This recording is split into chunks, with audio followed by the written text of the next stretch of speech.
Good morning, everybody. Welcome to Everything Bears. Joining our traditional hosts, myself, Wedge, and Ezra. We're going So, to discuss will Caleb Williams throw for 4,000 yards? mhm, Playoff scenarios are for the Bears. mhm. And we're going to recap this or get ready to preview this Lions game. So let's get it started.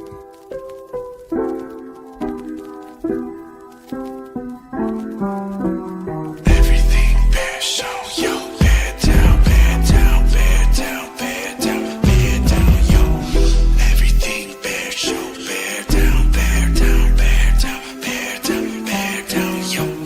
First down, first down, first down, touchdown. Everything between the walls, oh now, bow down to the ground. Lakeshore downtown, sister throne up the north, up high, calm down, find out, intercepted, locked down, found out, knocked down, 9 down, in the state, touchdown, plow. First down, first down, first down, touchdown. Everything between the walls, oh now, bow down to the ground. Lakeshore downtown, sister throne up the north, up high, calm down, find out, intercepted, locked down, found out, knocked down, 9 round, in the state, touchdown, plow.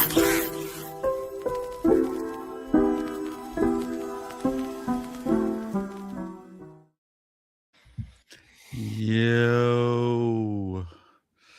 Good morning, Bears fans.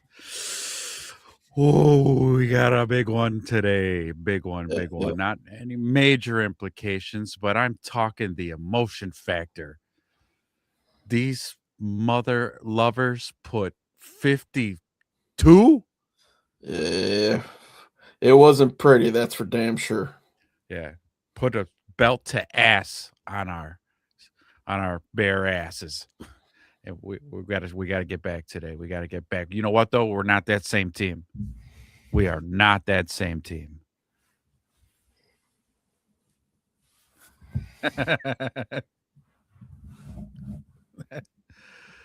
Pointing the wrong way, this damn camera flip. Read your text messages too. Just a heads up. Anyway, so yeah, I mean, today's the day, right? The last game of the season. I was talking to you about those text messages, by the way. So, Oh, those. yeah, you're on your phone. Read your personal. Oh, real quick. Okay, take over the show while I Anyway, check yeah. this. So I was planning on it. So we got a lot to talk about today, right? We got the revenge factor going on right now. So they can't wait to see what's going to happen. This time they're in our house, so let's see what we can do today. We got that little revenge thing going on as well. Master versus student. So we got Yoda versus Luke, right? The whole nine. I can't wait. How dare they flex this into the afternoon game? As Bear fans, we've gotten very used to this noon slot, but hey, you know what? It's nice to have later games, primetime games, Saturday and Sunday night games. The only disadvantage to this is with the Bears in the afternoon slot, that's where the Eagles play as well. So we won't know playoff seedings. So there's no, if the Eagles lose, you can rest your guys. You guys are both playing at the same time. So that takes that whole dynamic out of it. So this, in a sense, for the Bears, is a very important game. Not in a sense, it is an important game because it could be the difference between having an extra home game and not. And I think we can all agree with the way that this team is set up. We want as many people coming in the Soldier Field as possible. We don't want to go to warm weather climates and things of that nature. So, Yeah, absolutely. We want to have teams come here. Deal with our below zero. yeah, I Deal mean, with that. think of all the NFC West teams that are in it. We know Seattle is set at the number one by beating San Francisco. So just to start getting into some of the playoff stuff right now and what it looks like. So here's the scenarios. We know San Francisco's locked in the one. All right. If the Bears win, Eagles lose, Bears are second. Or if the Eagles tie, because the Bears beat Eagles in head to head, they are locked into the 2 seed. That means you're guaranteed 2 home games at the minimum, assuming you win the first week. Okay. That also means that we're locked in and we're playing the Packers at home at Soldier in in the playoffs. So that's going to be about the only cold weather team that you're going to have to deal with. So if you could take care of business that first week, that means all these warm weather teams and Philly has to come into your house, a team that we thoroughly dominated on Black Friday. Yep. As it stands right now, San Francisco sits in the 5, Rams are sitting at the 6. But if the Rams can beat the Cardinals today, then the Rams go to the 5, San Francisco drops to the 6, and then you have Packers in the 7th. Most people truly believe that the Rams are going to win, so that's going to be the most likely scenario. So if the Bears do lose, we are now going to be facing the Rams at Soldier Field. And I think we would all agree we would much rather have the Rams outside in Soldier Field than us having to go out there, which I truly believe that would still be a winnable game for the Bears at home. Agreed. So there's a lot on the line. There's a lot for us to take a look at today. You guys are going to want to keep track of the Cardinals and the Rams. You're going to want to keep track of the Eagles game while we're watching the Bears. But it's all a mute point. If the Bears win, then we know exactly who we're playing. We're playing the Packers at home wild card weekend.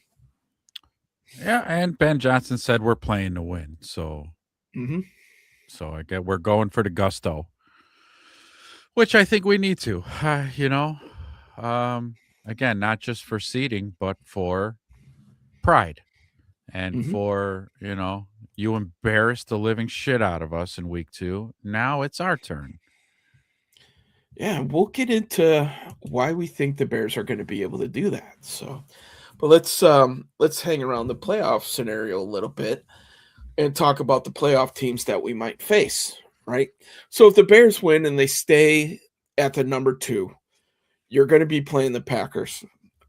So last I checked, the Packers have lost the last 2 games, one being to our beloved Bears. They lost last week as well. And now they're going into this last week with resting Jordan Love. So you would have the possibility of playing the Packers at home. Jordan Love hasn't played since you knocked them out at Soldier Field, and most of the starters haven't played as well. So there's going to be a little bit of rust factor on Jordan Love. So as a Bears fan, we really want to win this game as well, because there's something to be said about momentum heading into the playoffs.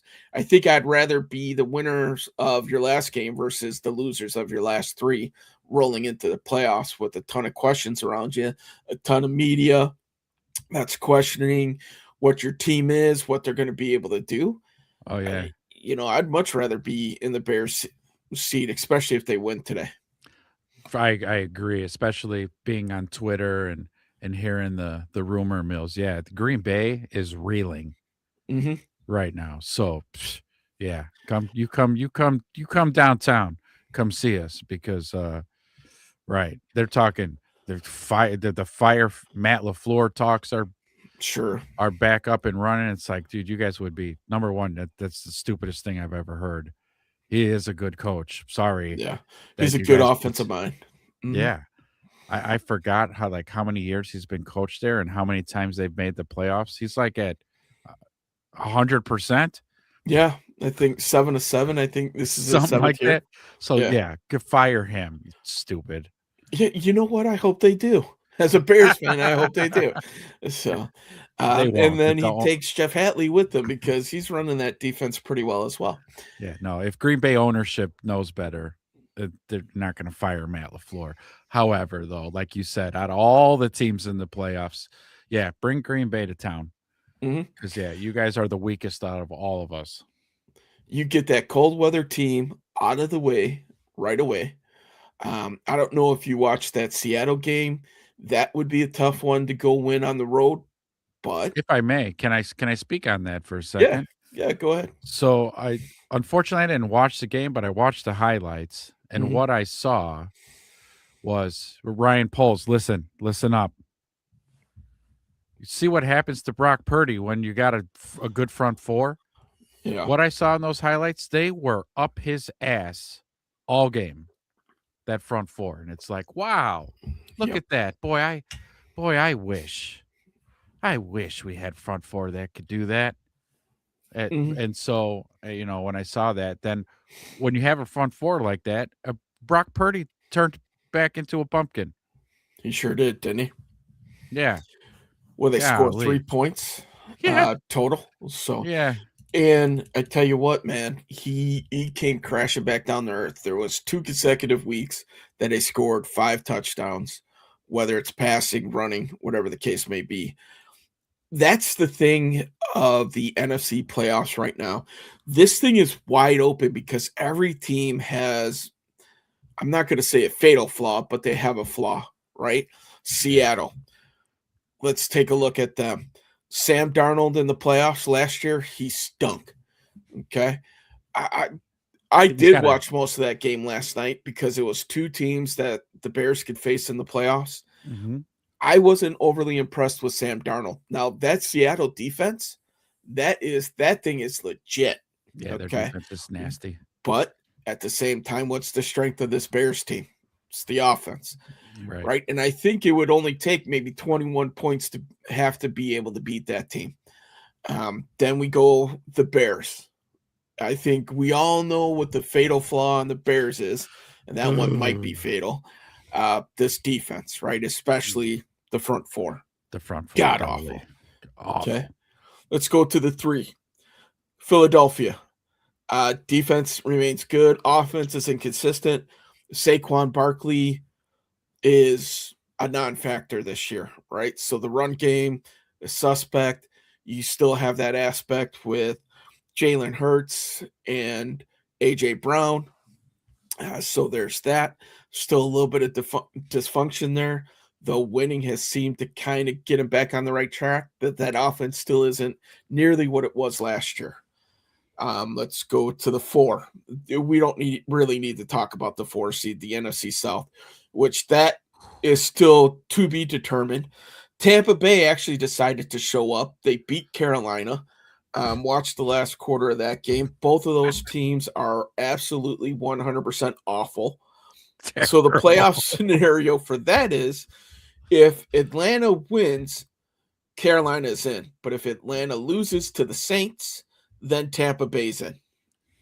Okay. Oh, wow. Tampa Bay's offense is horrendous. Their defense can be had as well. Whoever gets them, whoever's the 5, Yeah. is probably licking their chops. Yeah. Merry Christmas. A late Exactly. Merry Christmas. Mm-hmm. So the 5, let's assume as of right now, San Francisco's in the 5. Their defense, San Francisco is like a mirror image of the Bears right now, except their front 4, it's flip-flop. Their front 4 is the strength of that defense. The back 7 is absolutely horrendous. Yeah. Right?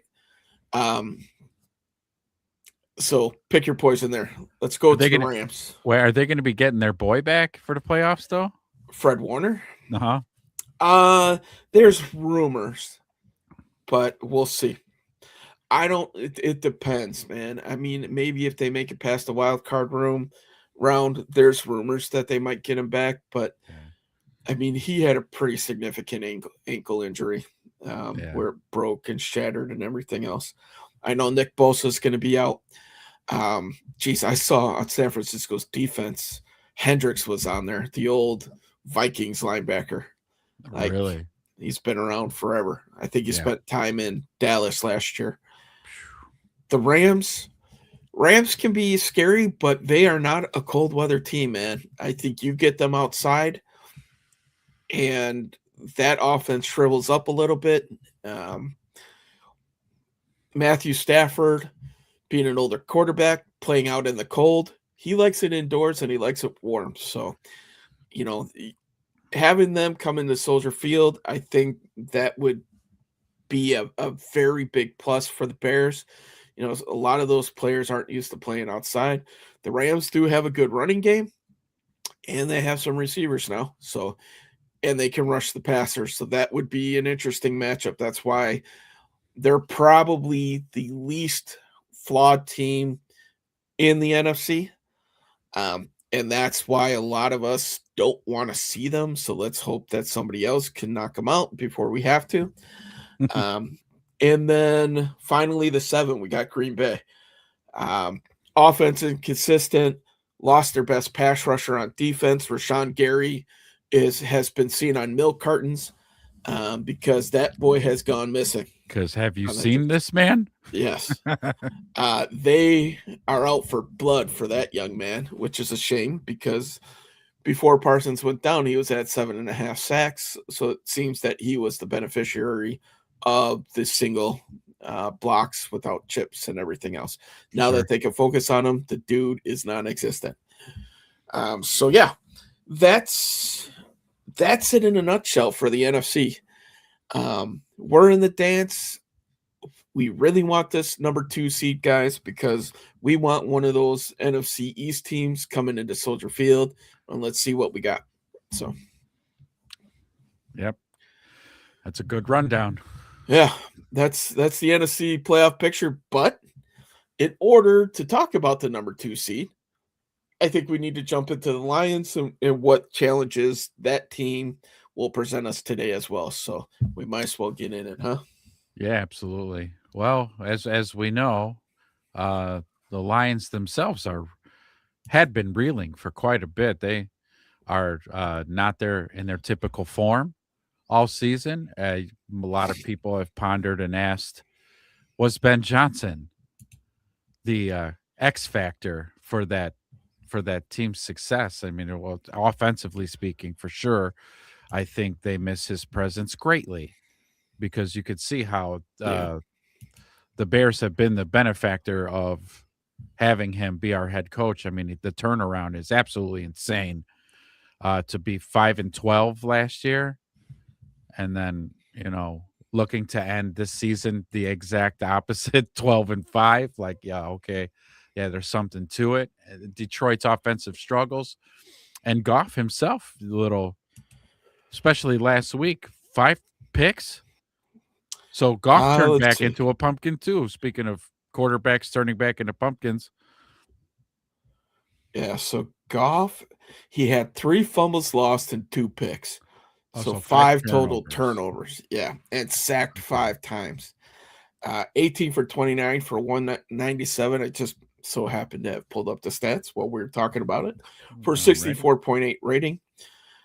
Here's the interesting thing. You hold that running game in check, which the Vikings did, 30 rushes for 68 yards, and that offense struggles.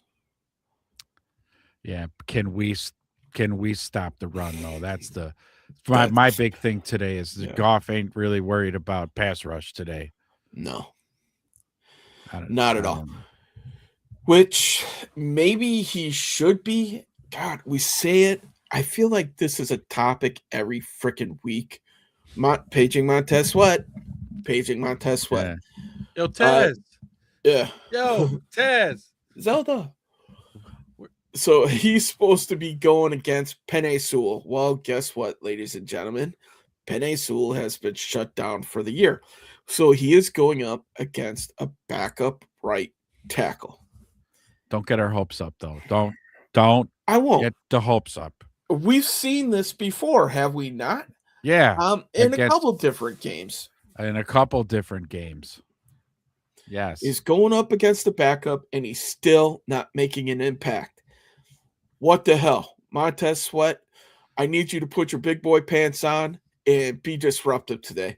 Yeah. You get to Goff, and he just starts to crumble for sure. For sure. Right? But you got to get to him. That's what we're lacking. We can't get to the quarterback. We can't stop the run. As we know, the Lions have a 2-headed monster that are going to be on their hair on fire. Maybe Monty doesn't play today. I don't know. I heard something like, you know, he might not go either too.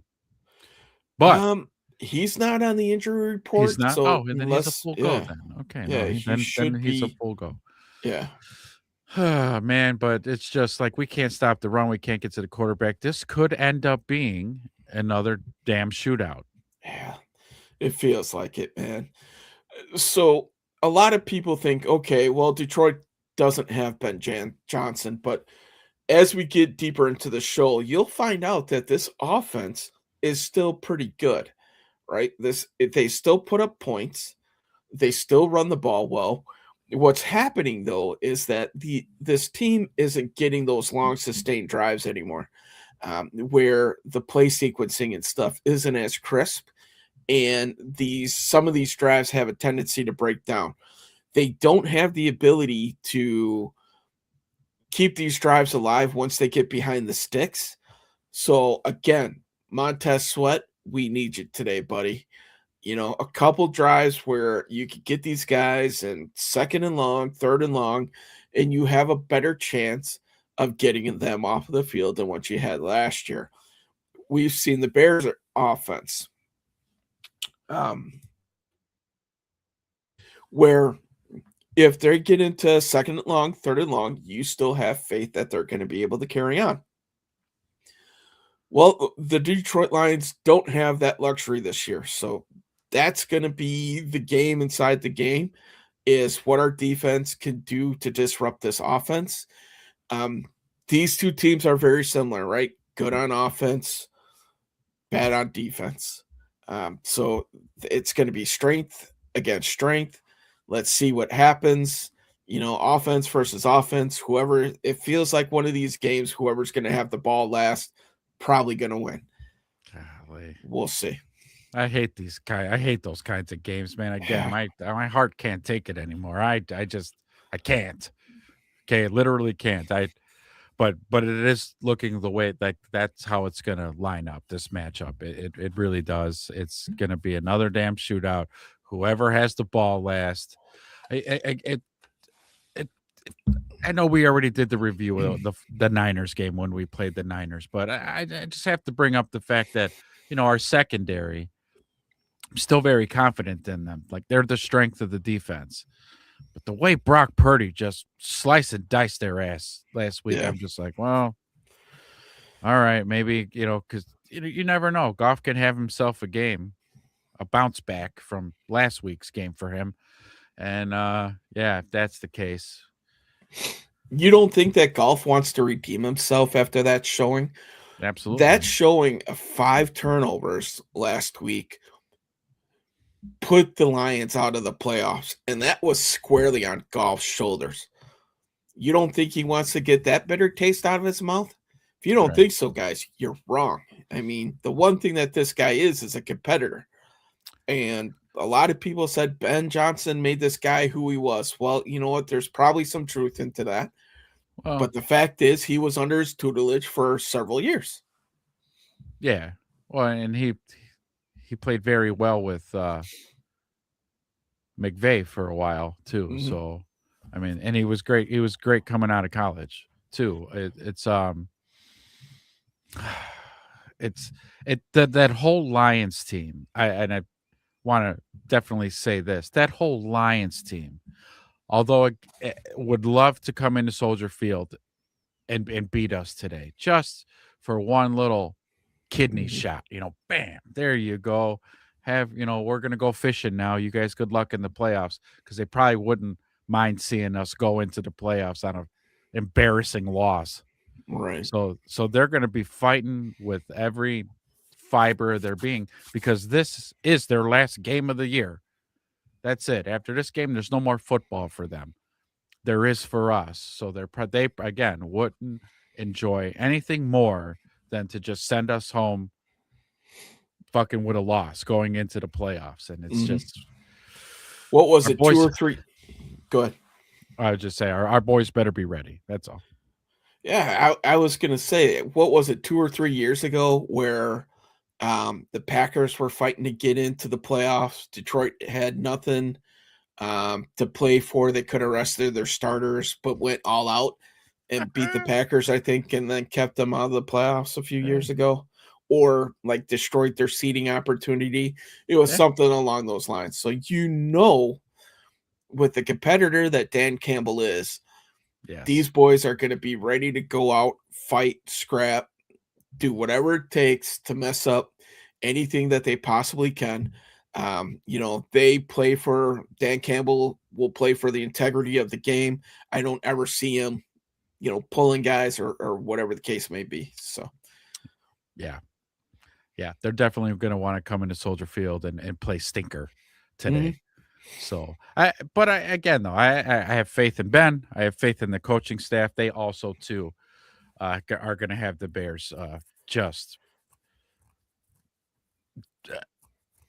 I'm trying to think of the word. Just they're going to be peaked, man. They're going to be ready to Yeah. go as well. Just because they know too the implications. Like you can 2 seed. You want as many teams to come to our field during the playoffs as possible, and you greaten the odds if you win today and are the number 2 seed. So Mhm. yeah, I'm sure our guys are going to be ready to rock and roll as well. It's just God, man, the front four. I can't tell you how concerned I am about stopping Detroit's run game. I just Yeah. I we can't stop the run, and we can't get to the quarterback either on passing downs, and it sucks. Yeah. Hey, so, kind of keeping with that theme here, we need better play out of the linebackers. Edmonds and Edwards, you guys need to show up and run fits. Hell, I'm looking forward to seeing Jackson out there, thumping some heads and stuff like that as well. Yes. With this team, you can't get stuck in base because if you do, they'll take advantage of you. I mean, they still have some guys, some wide receivers now, right? But at the same point in time, look at what happened to this team when you bogged down the run. And like we said last week, Minnesota kept that run game in check. Minnesota threw for 3 freaking passing yards with their third string quarterback and ended up embarrassing the Lions, right? 5 turnovers from the quarterback. That will, help with that as It well. does, yeah. But 3 freaking passing yards, man. Net passing yards, 3. Think about that. In a modern NFL game, a team threw for 3 passing yards and won. That's unfathomable. We might have not have seen something like that since Justin Fields. Didn't Justin Fields do something like he had a game like that? Earlier in the season, where I think he had like 6 passing yards going into the second half and then ended up somewhere in like the 50s. So, with all the sack yardage. Oh man, but that's where the 5 turnovers come in. That is a lot of turnovers for a Mhm. team to do. You can't turn the ball over 5 times and win many games. You No. might not be able to win any. Yeah. I'd actually ask Google how many teams have turned the ball over 5 times and still won the game. Mhm. Well, I can't think of one. But wow, 3 net passing yards and came out 3. with the victory. And on top Uh, of that, if the Lions lose this week as well, there's that whole stigma then as well. They could end up being last in the division. They could go from number 1 seed in the NFC to finishing 4th in the NFC North. So there's a little bit of pride, I'm sure, for this team. They got used to winning, and they won a lot in the last few years. Yeah. And this year, obviously, it hasn't gone their way. Um, I would love to see any Bears fans, or excuse me, Lions fans, if you guys happen to find us, drop your, thoughts in the comments. What was the main factor for the turnaround with Detroit? I know last year it was all the defensive injuries.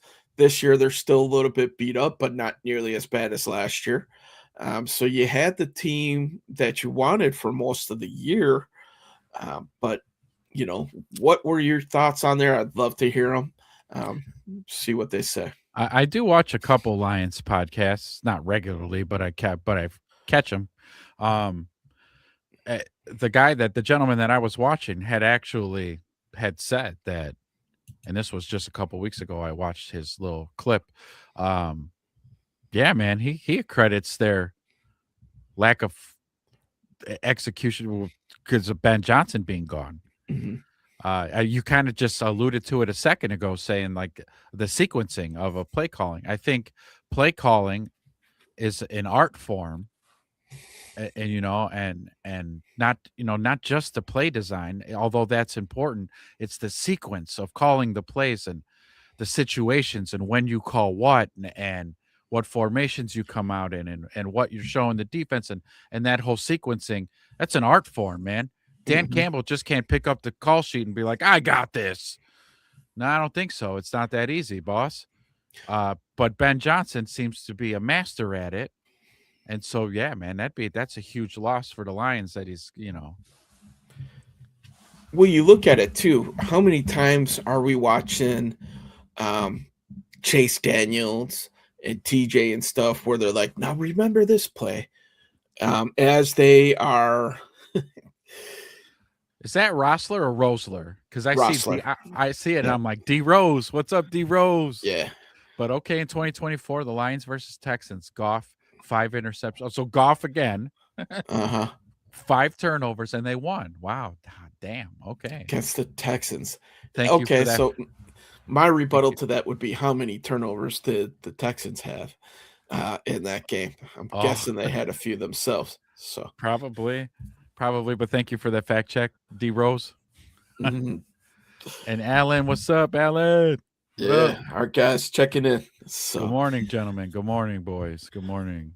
with that being said, kind of to get back to my previous point here, how many times have we watched the film where Chase Daniels or TJ are breaking it down there, saying, "No, remember this play," because you'll see it again, where he calls a play in the first or second quarter, and then runs a certain look out of it, and then basically what he's doing is he's setting up the defense for a look in a crucial spot in the fourth quarter, where he comes out, same look, and then dictates the coverage. He knows what coverage that they're going to play on it, and then runs that coverage beater for a big play or touchdown.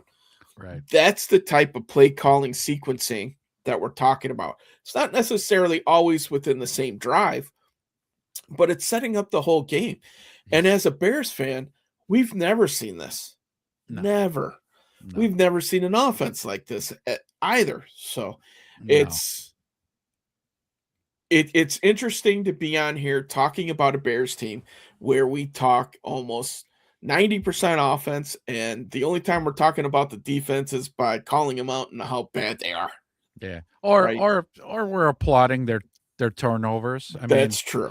they have That's been true. great at that, which we've said numerous times throughout the season on the show of what an enigma it is to have a defense that's just getting gashed for yards, but then leads the league in turnovers. There's a huge Yeah. man, because if you can get that yardage and points allowed down and keep that turnover margin, I mean, yeah, we'd be dominating, Yeah, you're blowing teams out at that point. blowing them out. This defense is so interesting. And it's also coupled with the fact that I think we're plus 22. We're by far leading the league Yeah. in turnovers. But the flip side of this is that we're also number one in an offensive turnover margin as well, where we just don't give the ball away. I Right. think we have 10 total turnovers for the year. That's less than one a game. That's Yeah. like half a game, Yeah. right? Caleb has 6 picks. We know that. And we've only fumbled the ball 4 times. Wow. Think about that. Yeah, no, that's really great, man. Because we do have a quarterback who's very turnover conscious, so he doesn't Mhm. put the ball in harm's way and things like that. But credit to our ball carriers too, and for holding that ball high and tight. Yeah. Eric Bieniemy, thank you Eric for drilling Bieniemy, it man. into their heads. Yeah. Man, oh man, absolutely. So yeah, that's a huge factor. That's why we're plus 22 in the turnover margin, which is amazing. It's just again it's a weird anomaly that the defense just gets gashed. that bend don't break shit. I thought we'd be Yeah. blitzing more, but it's messed up. You can't really You blitz. can't. You've seen Dennis Allen try, and it doesn't work. Yeah. That's how bad our front four is. That should show you. 'Cause if we're gonna send 5 or 6, and you still can't get home, that's an issue. Your front Yeah. four really needs I don't know. Maybe they all have toe injuries or something that they're fighting through. I don't know, but I It's know I'm pulling my hair out over it. it drives me absolutely crazy here, right? So I thought San Fran was number one in turn, and not even close, bro. Like Yeah. offense or defensive, Oh, like the margin. So anyway, um, it doesn't help that the Bears have lost probably their best edge blitzer in Kyler Gordon. I know you and I have similar thoughts on Kyler Gordon this season. Like he should be on the milk carton as well. But it's easy to find him. He's in the training room. And unfortunately, your best ability is availability in most cases, right? That's the old saying there. It's so you lose that dynamic there. You try to recreate it with CJ Gardner Johnson, and you do. But when you're a one trick pony with the nickel blitz, guess what? Teams figure that out at some point, right? Oh, yeah. And they have. So Mhm. we can't generate any pressure, any at all. Not a Kyle Shanahan fan, huh? So he's taking that team, and I'll give him props for this year, man. He's lost a lot of key people, and San Fran still looks legit, though they got exposed last night. That's for sure. So Well, again, the power of a great front four. It's yeah, amazing what you can do when you're again in the quarterback's face all game. Yeah, that's the result you can get Mhm. from that. We don't You, know nothing about that. It's been a few years for us. yeah, you seeing the safeties creeping up for Seattle. The corners were playing press man, so there was no wide open looks or anything like that. The few passes that Purdy did make during that game, he had to layer them over linebackers and everything else. So Yeah. that Seattle D is legit, man. There's no one single superstar on that team, but that is just a collection of super Yeah. solid guys Just a right great there. unit. Yeah, and they took it to San Fran in a winner take all game too. Like, damn. Um, you saw that if you have, like Dez's point, if you have the ability to put pressure, and I'm sure it's not just on Brock Purdy, it's on any quarterback, you could greatly affect that game, right? That's no great mind-blowing statistic or anything like that. We all know that that's the case, but unfortunately, we Right. also all know that the Bears don't have the ability to do that right now. Right. And it shows. The defense really suffers because of it. Hmm. I mean, the DBs is as good as they can be suffer because the quarterbacks are back there ordering lunch specials Yeah. in the pocket, with no worry in the world, just scanning the field. Hey, that hot blonde there in the front. Damn. Ooh. Okay. Back to my reads. Uh, Yeah, it's like, what the fuck? We get that quarterback. yeah. Freaking out. How I don't understand, man. And it's week in, it's week out. The only game that I can remember this year that the Go ahead. front four took over was that Cleveland game, The Browns. right? Exactly. Another faithful here. Great. Good morning, sir. Good morning, Welcome. sir. Yeah, it Um, was the Browns game. And why? Because they had 4 offensive linemen Yes. starters out. and look what they did with Shador, right? We really changed the national narrative on Caleb with that one. And if you guys haven't seen it yet, make sure that you guys go and watch that intro to that show. You'll get our exact feelings on what we thought about these national pundits talking about Caleb Williams being outplayed by Shador. Just 100% asinine statements by many. Ice coffee on deck for you, huh, buddy? Good. Sounds delicious. It that does. was the stupidest fucking take I've heard in a long time. from I- Broussard and fucking Shady. Did Oh, somebody lose a bet? Like, did they lose a bet and have to say that on and they national had to TV? say that? Because at Maybe. that point, Caleb was still slicing and dicing, man. Yeah, right. And you're gonna come in and say that Shador's gonna. I don't even want to repeat that. Well, we saw what happened. So Shador couldn't even, take out a bottom 5 defense in this league and just made him look stupid. So Yeah. we got, of course, Christopher is in here stirring the pot, man. You're right. Maybe Deion Sanders, but definitely not Shador, buddy. Oh, how's Dallas doing this year? Just throw that out there. Ooh, So, easy. pretty soon he's going to come on here and say that Dak is better than Caleb. He'd rather have Dak. We did this game. Yes, we did. So yeah, Ancelotti's out, yeah, and more. There is their injury list is pretty good. Mm-hmm. I'm glad. I was happy to see Ancelotti out That dude's because a beast. Yeah. so he's really good, but I think he's like a cheap shot artist. He does too extra. He's doing too much. Like you're doing extra. Like settle it down. All right. Like you're doing the extra little roughing up and doing all the extra shit. Just stop, man. But he is a beast, though. He's fast. He's strong. Yeah. He's smart. He's around the ball always. So we'll see. Oh God, look at him! Look. I told you. Dak is number 1 on almost every category. How many wins does he have this season, though, man? Let's go to the most important stat. Our wins and losses quarterback stats. I mean, Would you consider them I'm genuinely asking. Yeah. Hey, listen, right? It's the most important position in the game, right? So most people would say that if you win a game, it's probably because of your quarterback in spite of your quarterback. So we'll see. Great saying. Should be a good run game for us. So Caleb plays. All of our starters will play. Yep. Great. Super important game. We got to win this one no matter what. If the game gets out of hand, now we start talking about Caleb legacy and throwing for 4,000 yards, right? If he's sitting on 200 going into the fourth quarter, you're up by 14. Maybe you start hunting that 4,000 yards a little bit, right? Yeah. We'll see. Open it up a little.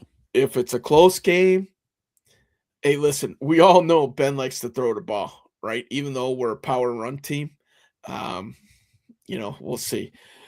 And Christopher, I don't doubt it that Dak is leading in most categories because most of the time that he's playing is garbage time when they're behind, 14 to 21 points. Yeah, every once in a while, they'll pull one of those out. It's been said a million times. Dak Prescott is the Black Kirk Cousins. You like that?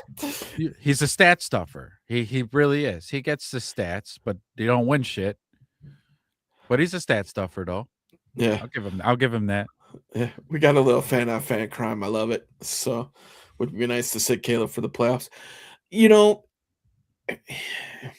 Listen, if he's 100 yards or more off the games in hand, I wouldn't mind sitting the kid for the fourth quarter either, just to avoid any possible injuries. It's still going here. Yeah, we know Dallas has no defense. They have the Flus factor, buddy. Ooh. We know it quite well. Has he been fired yet? Did they fire him yet? No, but it's all but done from my understanding. So, okay. Haters. That's love it. Kalen meets 270, 100% correct. So that would be his second best passing game of the year. Last week being the number 1, where he threw for 330. I don't think playoff yardage counts. I mean, it does like on their totals of the year, I think, but in terms of beating that record, I think it has to be within the regular season. 100% playoffs. Everybody's stats go to 0 at the beginning of playoffs, and then they measure it that way. This is an interesting topic. I won't hate it. I won't hate that, actually. Yeah. I wouldn't hate it either, But has Shanahan done enough to get another year?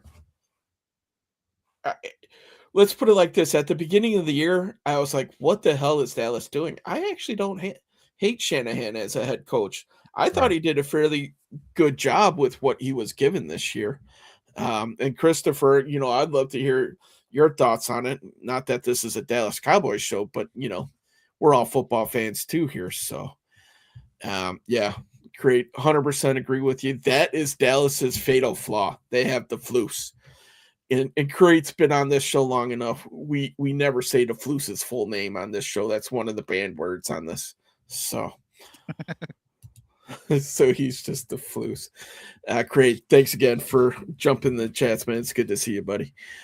So yeah, I mean, so let's we'll talk about this Caleb thing. If they're close going into the fourth quarter, what do you want them to do? If they're close to the 4,000 yards, if the game's in hand, would you rather see him sit, or do you want to see him go for that 4,000? Me personally, Yeah.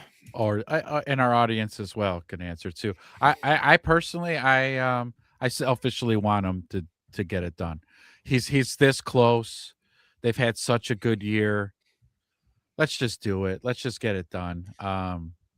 Like you said, we'll open up the game probably with a lot of body punches. Mm-hmm. Soften up the D, run the ball, physically make a statement, just physically, like, hey, we came to play today, and then start opening it up. Just open it up, man. Colson's gonna get a couple. Luther's gonna get a couple. Like, let's go. Let's I'm get ready. DJ back on track for the playoffs. That's right. DJ all lathered up. Yeah, speaking of that, we might see a From Tuesday sighting today. He's questionable, but he wants to go. Looked at the press conference that he just had. They're talking about avoiding surgery with the foot in the offseason, so it seems like it's healing if they're talking that way. Before I guess we get too far into our boy From. Did you see somebody else glossed him From a Tuesday? I feel like they took that from us. We should have copyrighted that. So we need to copyright a lot of things on the show. Like the Ben Johnson effect. Yeah, that one too. That one was quickly snagged up. Mm-hmm. But the so there's so many, like, it's nuanced, right? It's a little nuanced. I hate that word. It's overused. But with that foot, you guys better make good damn sure he's 100%. And then, yes, put him on a snap count. I don't want to see him for 20, 25 reps today. Just to shake some of the rust off. Yeah. Get the rust off so that next week he's a full go starter, like all the downs. Do not fuck this kid up. Yeah. Do not do it. If I swear to God, if he hurts himself in pregame warm-ups. Again, yes. Yeah, Kyler Gordon, boom, gone for the season during warm-ups. Roma Dunze. Out another 4 weeks. Yeah. Out another 4 weeks from warm-ups. What are they doing in the warm-ups? Is it full contact? Exactly. Are they running on concrete with no shoes? Like, what the hell? What the hell's going on out there? Yeah. Is it the field? Is it Soldier Field? It's that shitty grass, ain't it?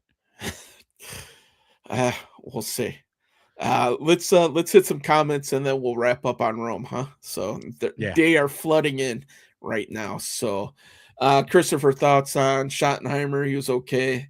Goes to show that we should have never let McCarthy go. That's an interesting take right there. When they fired McCarthy, I was like, what the fuck are you guys doing? Mm-hmm. Anyways, next. Yeah. Craig comes in. He wants to see 4K, but yeah, same thought as where we were going down. I mean, if the game's in hand, there's no sense of putting him in harm's way for 4,000. The kid only needs like 110 yards to break the Bears single season passing record. And I am on record as a bold prediction for saying that Caleb is going to go for 5,000 next year. Just throwing that out there. So, Oh, and Christopher is a flip-flopper, I see. He's not a Dallas fan. He is now officially jumped on somebody else's bandwagon. I'm a big time Seattle Seahawks fan. So Christopher, I mean, we all know you pretty well by now, and so do our fans. You were riding that Dallas bandwagon pretty hard.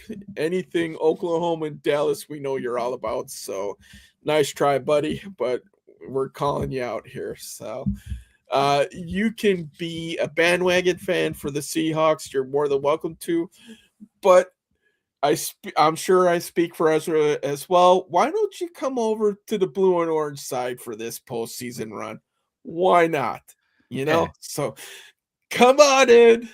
We'll welcome you with open arms, and we'll give you Absolutely. back to Dallas in the offseason. I have zero problems with that. Yeah. So greats with us. Yeah, get Rome in there, get him a couple first downs. You know, make sure that he still believes in his hands at that point, right? So, Yeah. so it's your fault, Crate. Okay. Anytime he gets ready to buy a jersey, the guy gets hurt or traded. So please stay away from the Caleb Williams jerseys. No Okay? Caleb jerseys for you. Yeah. No Caleb jerseys. I wanted an Amos, and then he went to the Packers. You know what? That one saddens me because he really made his name as the Bears. Before then, he kind of reminded me of Nashawn Wright, right? Kind of bounced around from team to teams, practice squads, and whatnot. So, yeah, it's kind of interesting there. Christopher enjoys us calling him out, that's for sure. So, San Fran only getting 3 points. Where was that team? We talked about it, man. Montez Sweat was nowhere to be seen. So, yeah. So Couldn't get to the quarterback. No, don't buy a Theo jersey. No. Dom Rob. Go with Dominic Robinson. Dom Rob, yeah. So, Roger that. At least it's not an Ozzie Trapillo jersey. So, yeah. Is he a go today too? Is he questionable? I know he's questionable, but from everything I've been hearing, it sounds like it. But these are some of the guys who are nicked up and dinged up. Those are going to be the guys that that if the game is in hand, you're going to start pulling these guys.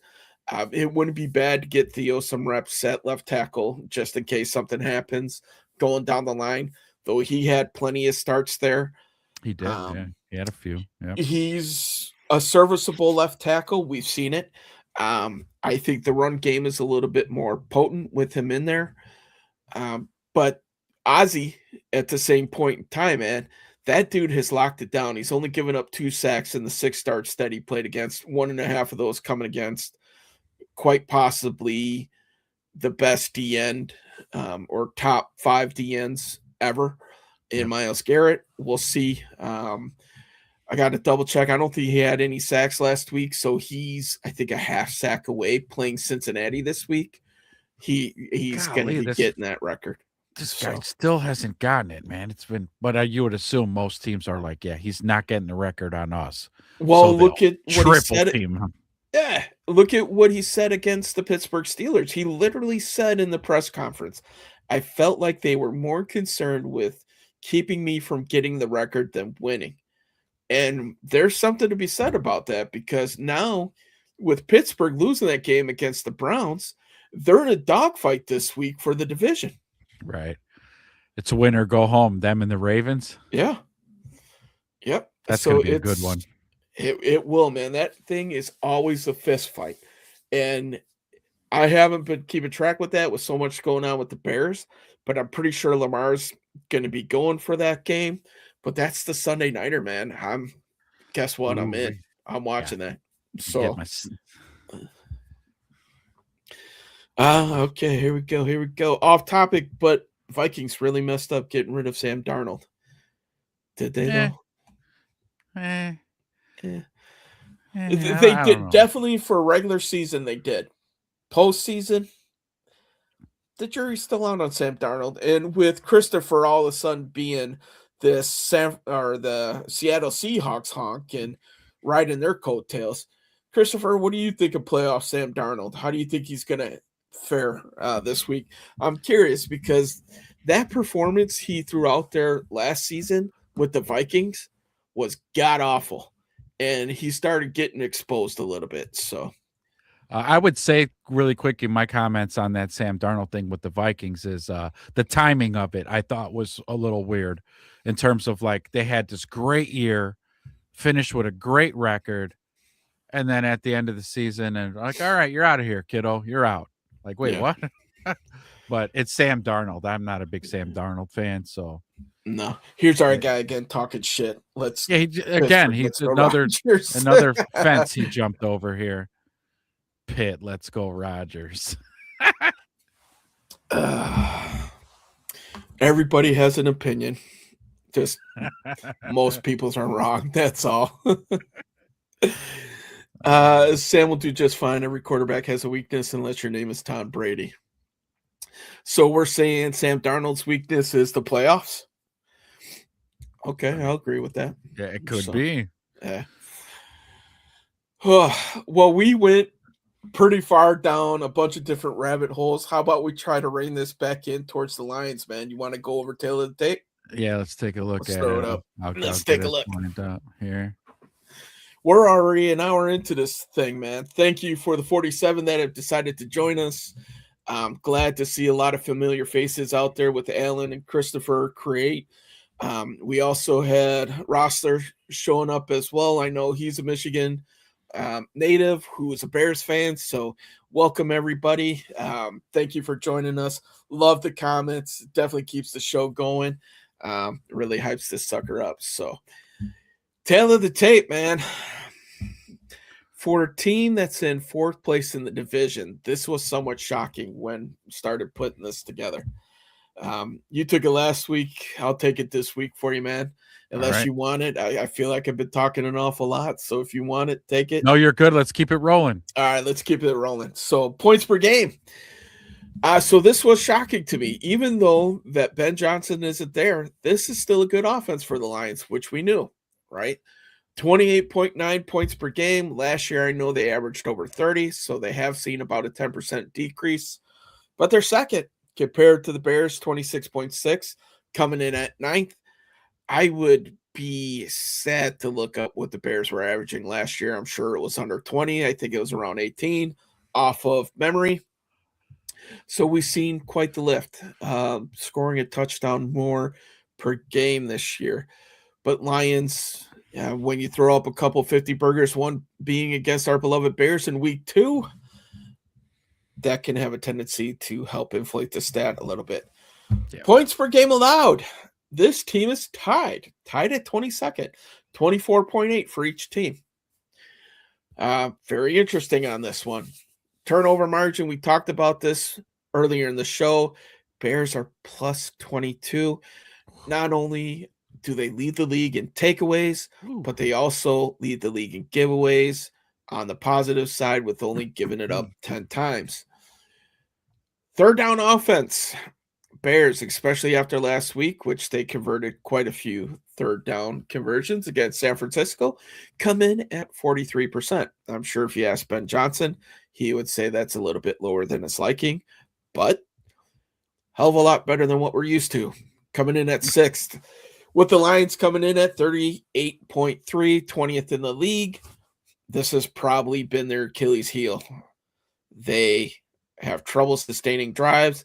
It's all or nothing. I'm sure they've had plenty of drives where they didn't even see a third down on some of these. Third down defense. This used to be a strength for this Bears defense.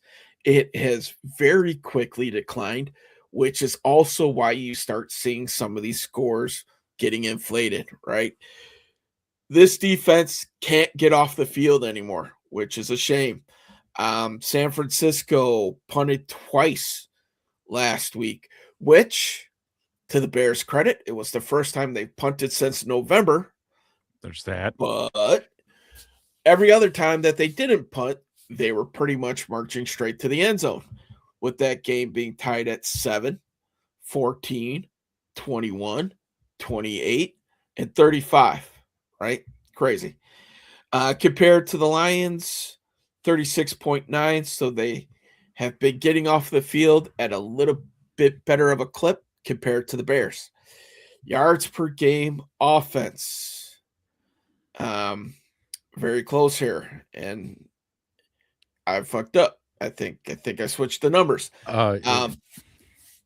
Yeah. So the Lions in this case, giving up yards per game on offense, averaging 370.6, which is fifth in the league, compared to the Bears 375.4. So I just switched the rankings on those. So the Bears are actually better on yards per game per offense. Last week definitely helped them against San Francisco. Rush yards per game. This saddened me a little bit. We lost the number 2 spot. Oh, man, we've been holding that shit down like all season.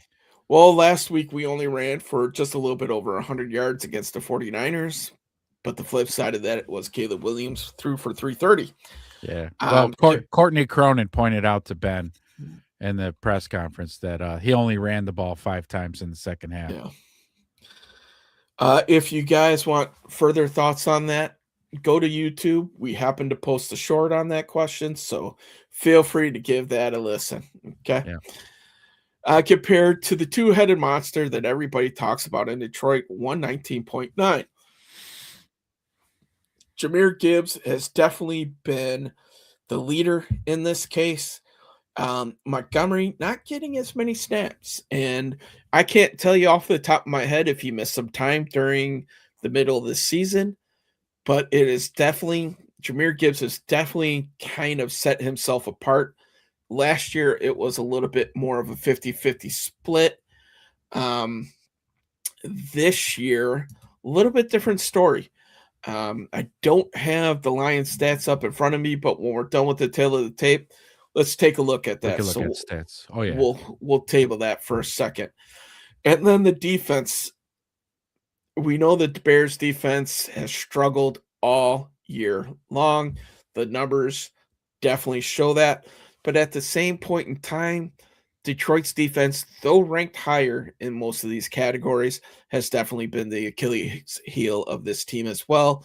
So this is another similar matchup to what we've seen last week. With pass yards per game, the Bears are passing for 226.3 yards per game, which is 11th, while the Lions passing game has been getting 250.6, which is 5th. And then the yards per game on defense, the Bears are giving up 357.3, which they gave up almost 500, maybe even over 500 last week, compared to the Lions at 336.7, which is 19th in the league. Still not great, but not 27th either. Rush yards per game, Bears are giving up a paltry 135.3, 28th in the league. That number makes me nervous today. Compared to the Lions giving up 117.6. I think it's safe to say that the Bears will test that run defense a little bit today. And then passing yards on defense, Bears giving up 222, 21st. The Lions are right behind them at 219.1, 20th. So the quick tail of the tape shows that this is in favor of Detroit, but what this does not factor in is the overall record, right? Lions are fighting to stay out of the last place in the division, while the Bears clinched the division and are fighting for the number 2 seed in the NFC playoffs. So it's interesting. Boy, right? Oh boy. That's why we play the games, as they say. Correct. Yeah, I'm looking at these rankings and I'm just like, oh boy, it's the telling that this is the most concerning one. It's the bottom 3 lines. Yeah, our defense. Those defense are just terrible. 27th overall yards. There's only 32 teams in the league, guys. So there's only 5 teams worse than the Bears. Yeah, we're dead. We're at the bottom of the barrel. We're not scraping the bottom, but we're down there. In Yeah, the we're murky definitely waters. shaking hands with those guys. That's for sure. Yeah, and that's not.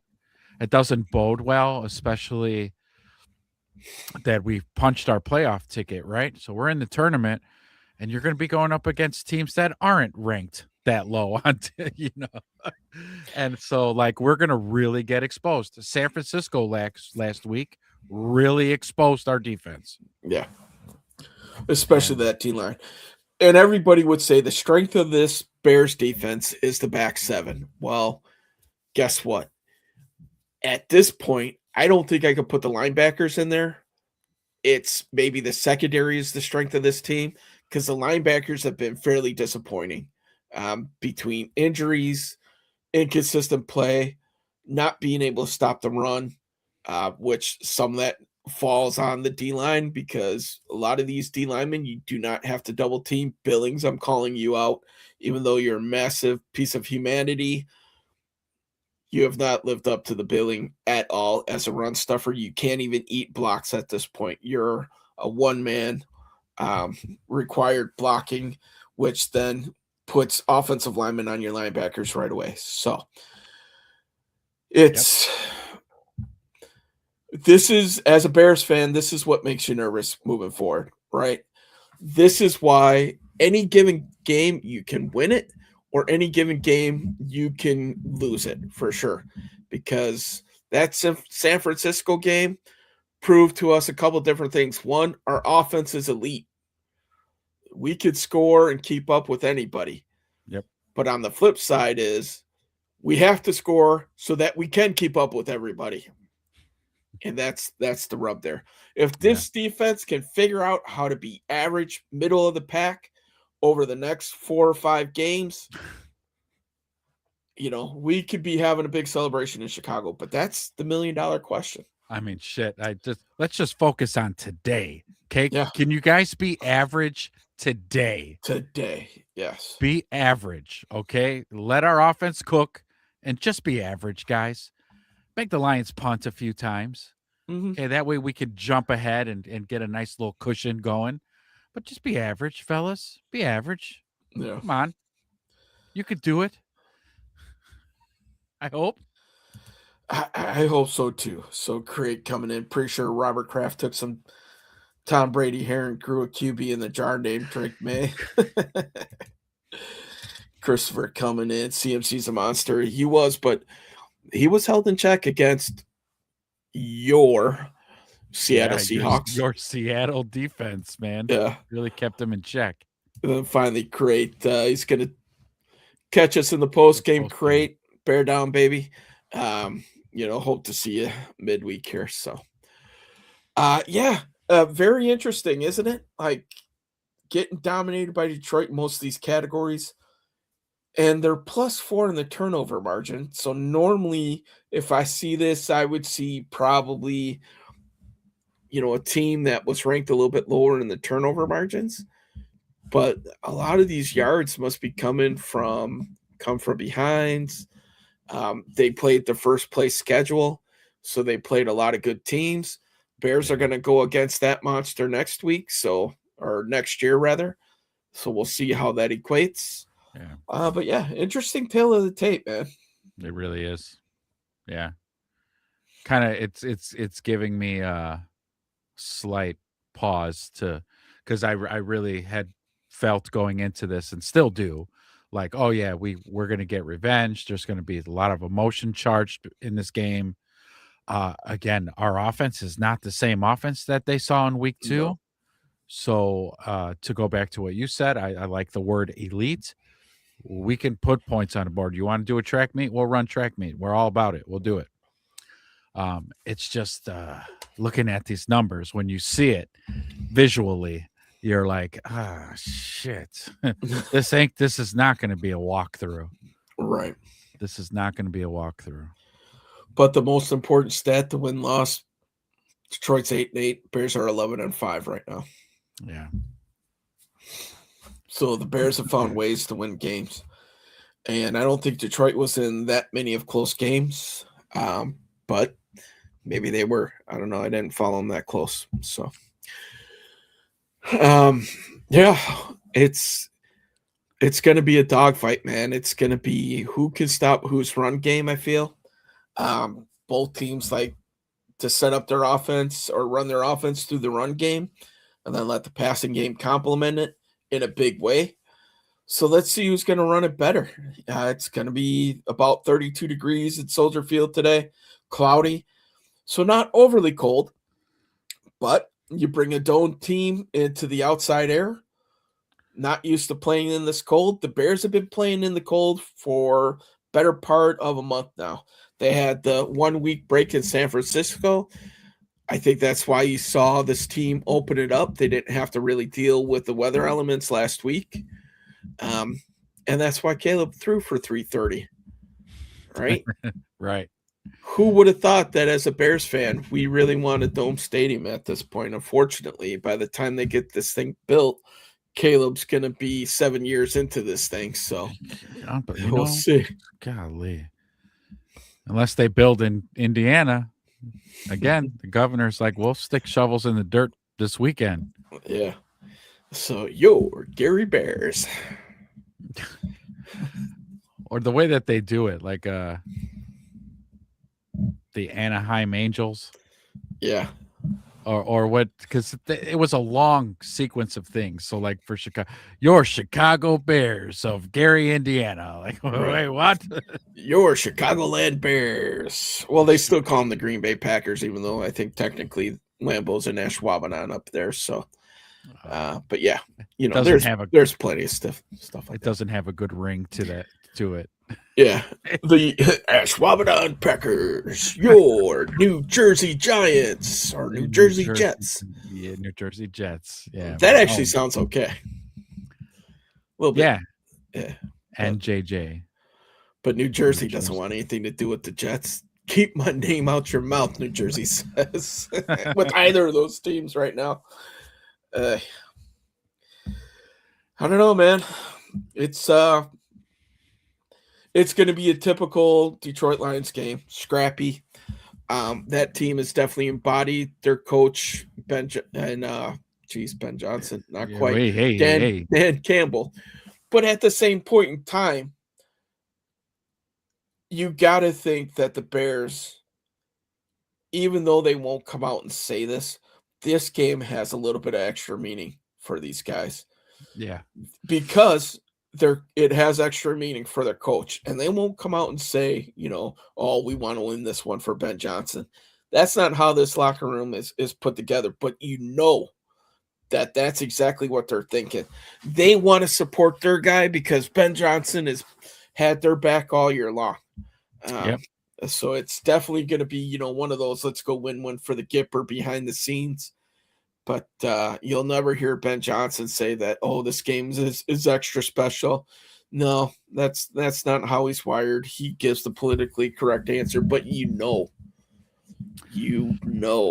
that this game means more to both the players and the coaching staff. So yeah. So and also I think too, I think they've downplayed the 4,000 yards too. I think that's important to Ben. I think it's important to Caleb. I think, and then by extension, I think it's important to the team as well, because again, he's only 270. Is that what it is? 270. You know, the receivers and everybody have to be saying to themselves, we can get this. We can get this, dog. We can do it. And, you know, and I think Ben wants it too. And again, and I actually think because all the factors you just said, I think Ben wants to blow them out. I think he wants to flip the script 50 plus to 20. Yeah, he wants to put a 50. He wants to put a 50 burger up on their ass. So, yeah, man. And I tell you what, if we do put a route on like that, oh yeah, Caleb's hitting that 4,000 today, boys. It'd be tough if you're up by 30 points and you're in the fourth quarter chucking it around, wouldn't it? Yeah. Might not be the best optics, but everybody in the world would know why they're doing it. I mean, look at what Tampa Bay did with Mike Evans last year. Was like 10 yards away, and they threw him a quick slant so that he can have his consecutive 1,000-yard seasons intact. Yeah, these things kind of matter to the guys in the locker rooms, man. Yeah. Christopher, you must have joined us late, man. We already attacked this topic. So go back and watch us. Bears aren't sitting anybody today, man. That number 2 seed is in peril. They win, they get to 2, they take on the Packers. If they lose and New England wins, Jesus, what is wrong with me today? Philly wins. Did you have strong coffee? It's hot chocolate, man. I mean, so it's not bad. It's invisible hot chocolate too. I gotta stop buying these green cups because it doesn't work well on the No, that's like perfect. I love the green cups. Works great with this green. But anyway, the Bears are not sitting starters today. Okay. There's no way. All right, we got a new contestant. A new contestant has entered the chat. Learn. How do you guys feel about 4K? I feel like we need it in 16 games. I love 18 and Johnson. But to me, all those guys who didn't do it were on 14 or 16 games seasons. Yeah. Yeah, we're starting to unravel that topic again here. So I think if the game's in hand and you're close, like Caleb's throwing for like 220, I wouldn't be surprised that they chase that thing a little bit. They won't chase it to put the game in peril, though. If the game's close and they're dominating through the run game, I don't think they'll chase it just to chase it. But would I love to have seen them do it in 17 games or 16 games so that nobody puts the asterisk on it 100%. But at the same point in time, we can't control it. I mean, you could say the same thing for Myles Garrett and his sack record, right? Where if he gets it today, well, he got it in game 17 versus 16. So is it really a record? It is, right? Us old school football fans and diehards, we'll always have a little bit different of opinion on it. But at the same point in time, the 72 Dolphins only played 14 games and they went undefeated. So does that make the Patriots that went undefeated in the regular season 16 games, does that make them better than them, even though they didn't finish it in the playoffs? That's where that debate comes in. I don't care if you played 14, 16, or 17 games. If you have an undefeated season, that's undefeated, man. I mean, only been done once, right? 72 Dolphins. So, but yeah, I mean, we'll kind of see. Yeah, that's true. So it's an actual record. Yeah, I hear you on the sack record, but that's an actual NFL record. Yeah. Well, okay. Well, then if we're just talking about the Bears, we just want to have a quarterback that's thrown for 4,000 yards. Appreciate you too, Learn. Thanks for popping in, man. I just want to have Bears that it shows that he threw for 4,000 yards. Be the first one. I don't give a shit if it's 12 games. I don't care if it's 30 games. No, I wouldn't care if it's 30 games. I get a little hyperbolic, forgive me. But no, I you put the little asterisks on it, whatever. You can do that and just pinpoint, hey, Caleb actually took him 17 games to do this. That's fine. I'm okay with it. I just think again, he's this close. And the kid's durable. I'm not really too worried about like injury today. He's durable. The kid got sacked 68 times last season. Yeah. And he managed. Like he'll manage a full 60-minute game today to try to get it. Obviously, our first goal is to win. If they're dropping 8 in coverage and they're just wanting you to run, then fuck it. Then run. Run it. Yeah. Yeah. Then do that. And then run it all game and let Monangai get 1,000 yards then today. Monangai goes for like 2.5, and they just let Swift. Yeah, just take the day off, buddy. So yeah.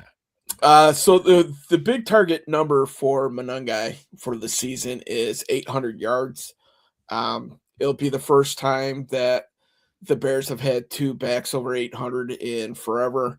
Monangai is only 31 yards away from hitting that 800 mark, which, we'll see.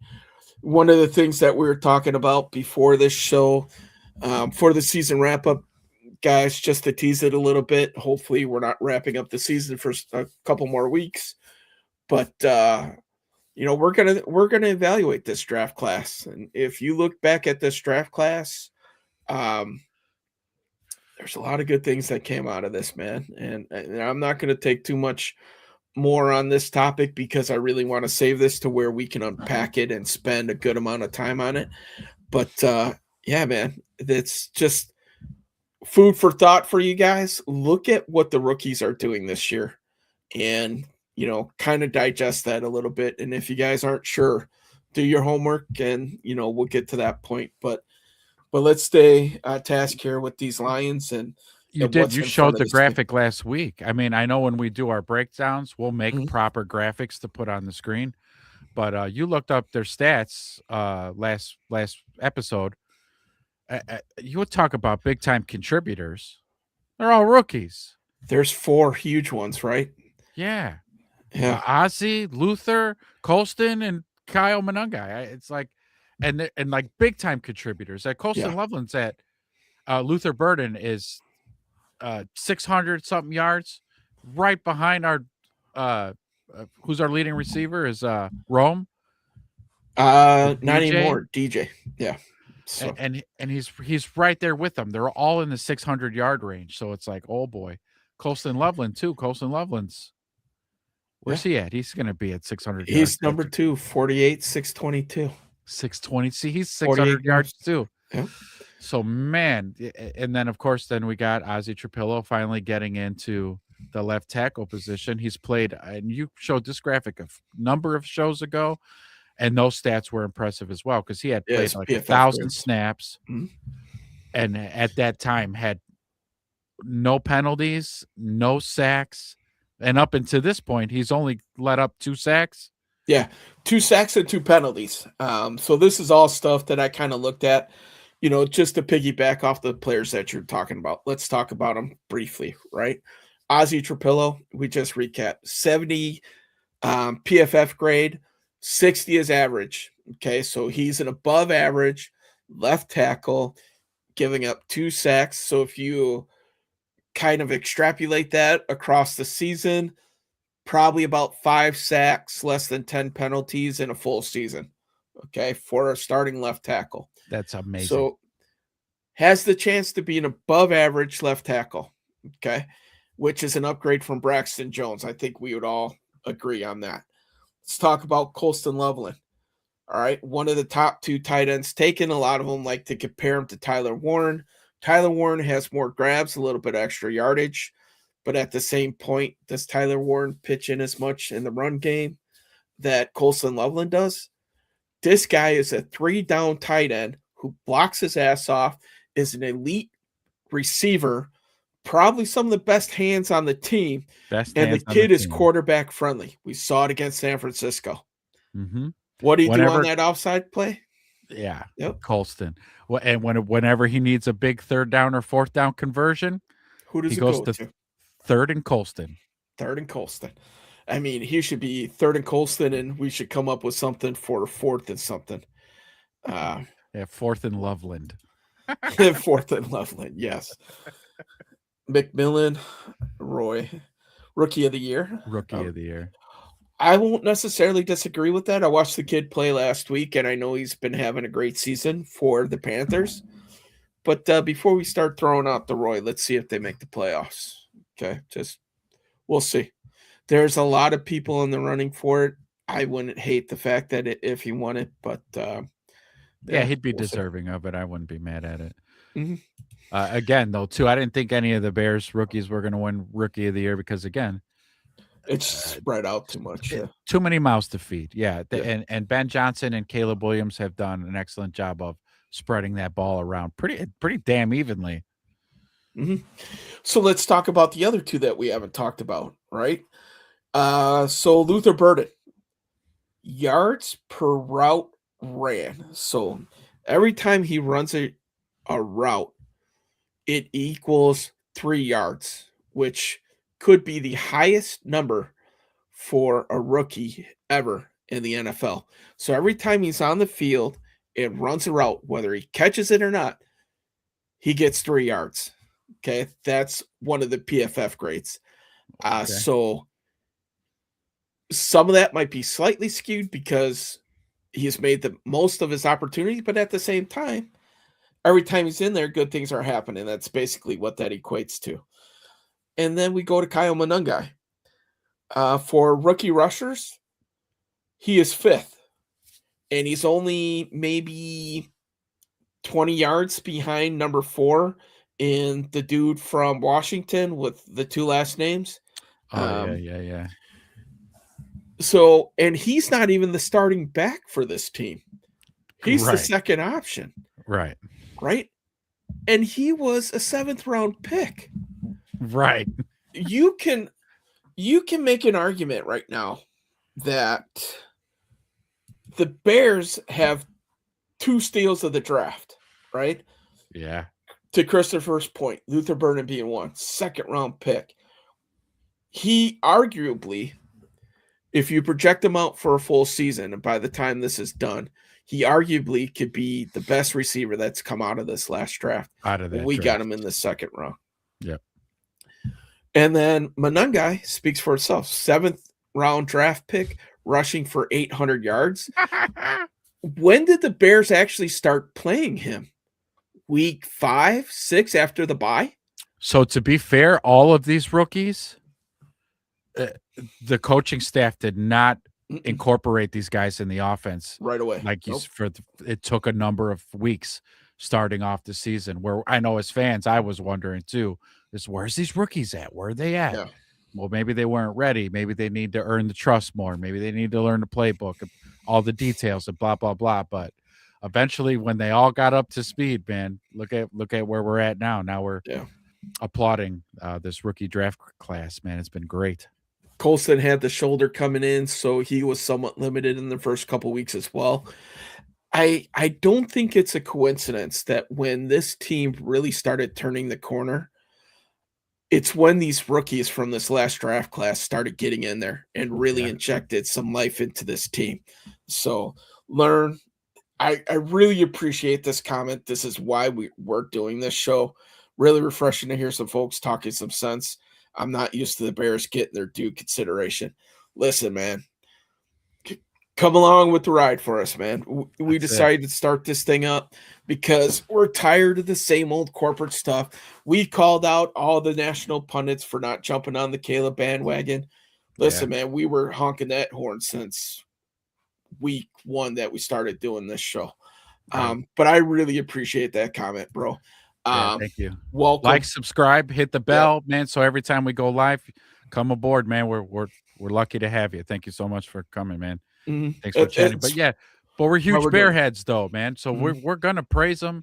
We'll also, we'll hold call them their accountable.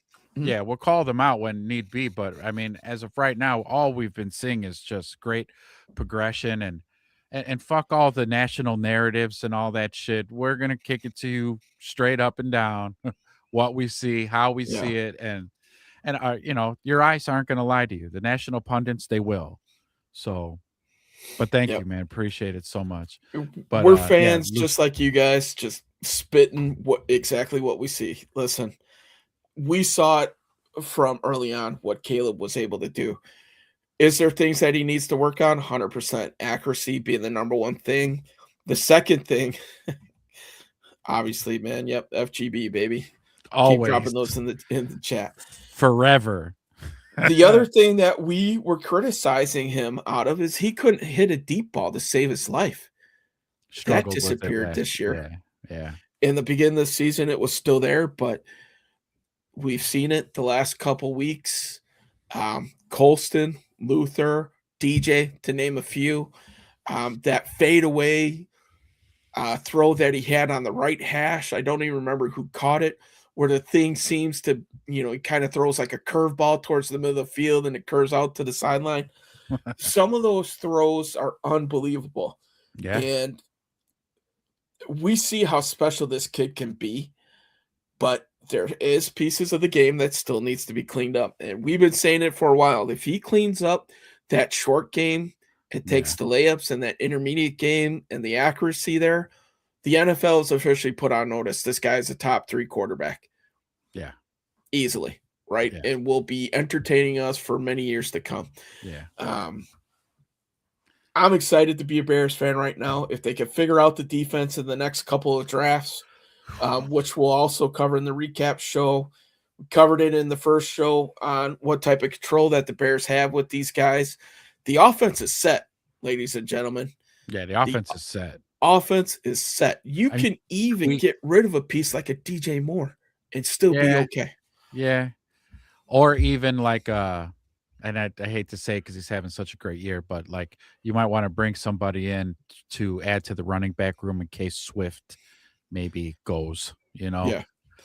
But the offensive side is, man, They're set. again, as Bears fans, how can you not be totally amped up about that? Mhm. Like the offense is set. Yeah. You have Rome, you have Luther for 3 more years after this year. And that's why you're starting to hear DJ's name getting tied to a big trade, right? Because you have these 2 young studs sitting in the stable ready to go. That's why you could dangle a first, a third, and a DJ Moore for a Max Crosby, Right. right? How many times have we heard that this week? That seems to be the going rate. And I tell you what, if that comes to fruition, a first, third, and DJ Moore, I love you, DJ, I but do. enjoy Mhm. the I'll silver miss and black. Yeah. enjoy Vegas. I'll miss DJ. I will. Yeah. I like DJ a lot. I like DJ a lot too. Last If year you- he pissed me off, but this year he's Yeah. won me back over. Well, and again though, we went through the motions. It's Shane Waldron. Yeah. Okay, I'd be You're right. fucking I give him pissy a on the pass. sidelines too. Yeah. Be like, man, fuck this shit, man. He's like, man, I was running these fucking plays in Pop Warner. Yeah. So, But still, yeah. If Pulse could, I prefer he makes a deal that he doesn't have to let go of DJ. But I mean, it is a business at the end of the day. We're Mhm. trying to make the Bears better, and we do need a pass rusher like nobody's business. right. If the difference is 2 1s and a 3 for Crosby or 1-1 DJ and a third for Crosby, I know which side of this that I would land on.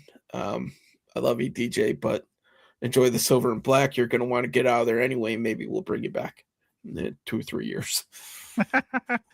After we won a couple, after Right. we won one, the reunion. But So, speaking of the Raiders, everybody's talking like Pete Carroll is gone. What do you think? One and done for old Pete? no, you can't do that to Pete Carroll. Dude's a great coach. Yeah, Okay, but it's the he Raiders. doesn't have a roster. Yeah, true. You're dealing with the Davises. Yeah, but they need to give him. Come on, that roster is garbage. That's a dumpster fire of a roster, minus Max Crosby and Ashton Genty. They have no offensive line. They've got no defense. It's just give them another year, man. Rebuild the damn franchise. Mhm. Crosby is too expensive. We made that decision with Mac. Yeah, works out for a couple years, then really sets you back. Yeah.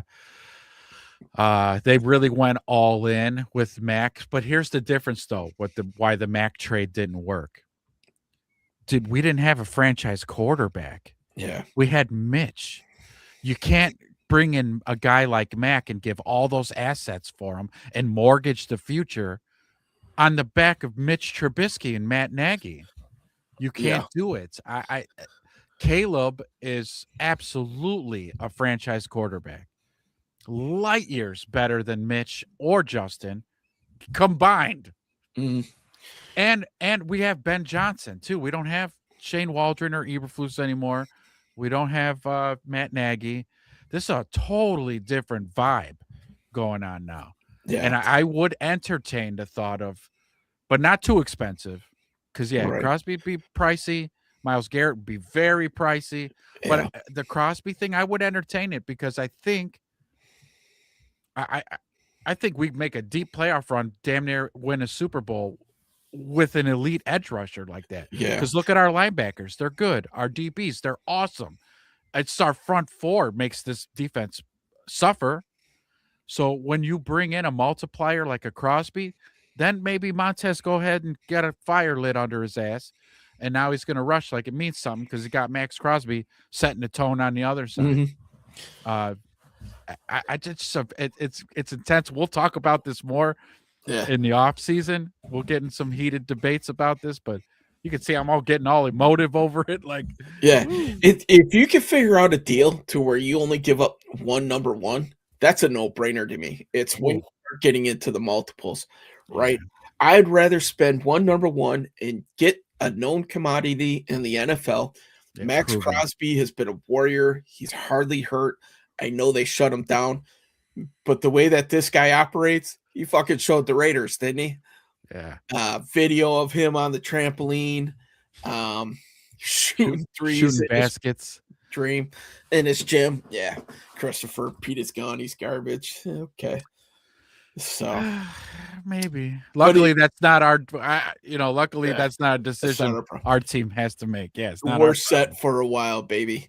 Yeah. But yeah, I mean, if you can figure it out where you package a good player with a first and a third, no doubt about it.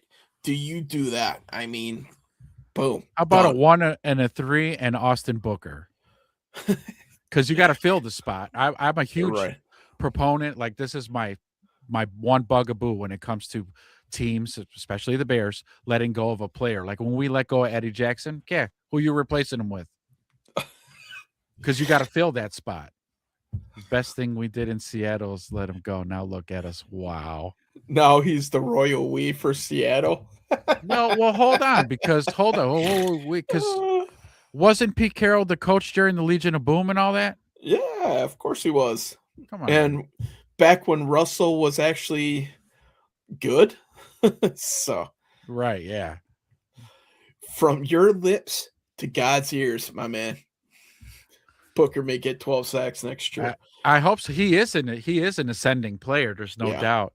That injury set him back a little bit, but since he's been back, he's very busy. He's got a high motor. Yeah, but he's a player I wouldn't mind letting go for Max Crosby, though. Yeah, that's true. But if he gets 12 next year, man, that'd be awesome. What if you do 1-1 and Montez Sweat straight up for Crosby? All day. Yeah, right. If it was a straight up player for player, And then see ya, Tez. let Booker cook. Man, we're starting to go down the rabbit hole, this man. is not what we're We doing still today. have to do the trip around the NFL. We got the Lions today. Oh yeah, we should probably get Yeah. to that because we're getting late in the hour. So Christopher on Pete Carroll, he's a cheater. Look what he he's a did at cheater. USC. Learn says Pete called a pass instead of man. Man, I think love it. everybody in America was sitting in their Yeah. living rooms Like, like, what are you doing? Yeah. How do you not give the ball to? All right, so Let's put a bow on this thing, huh? all right, let's we're gonna have two, since you guys are very active in the chat, Chris and Learn.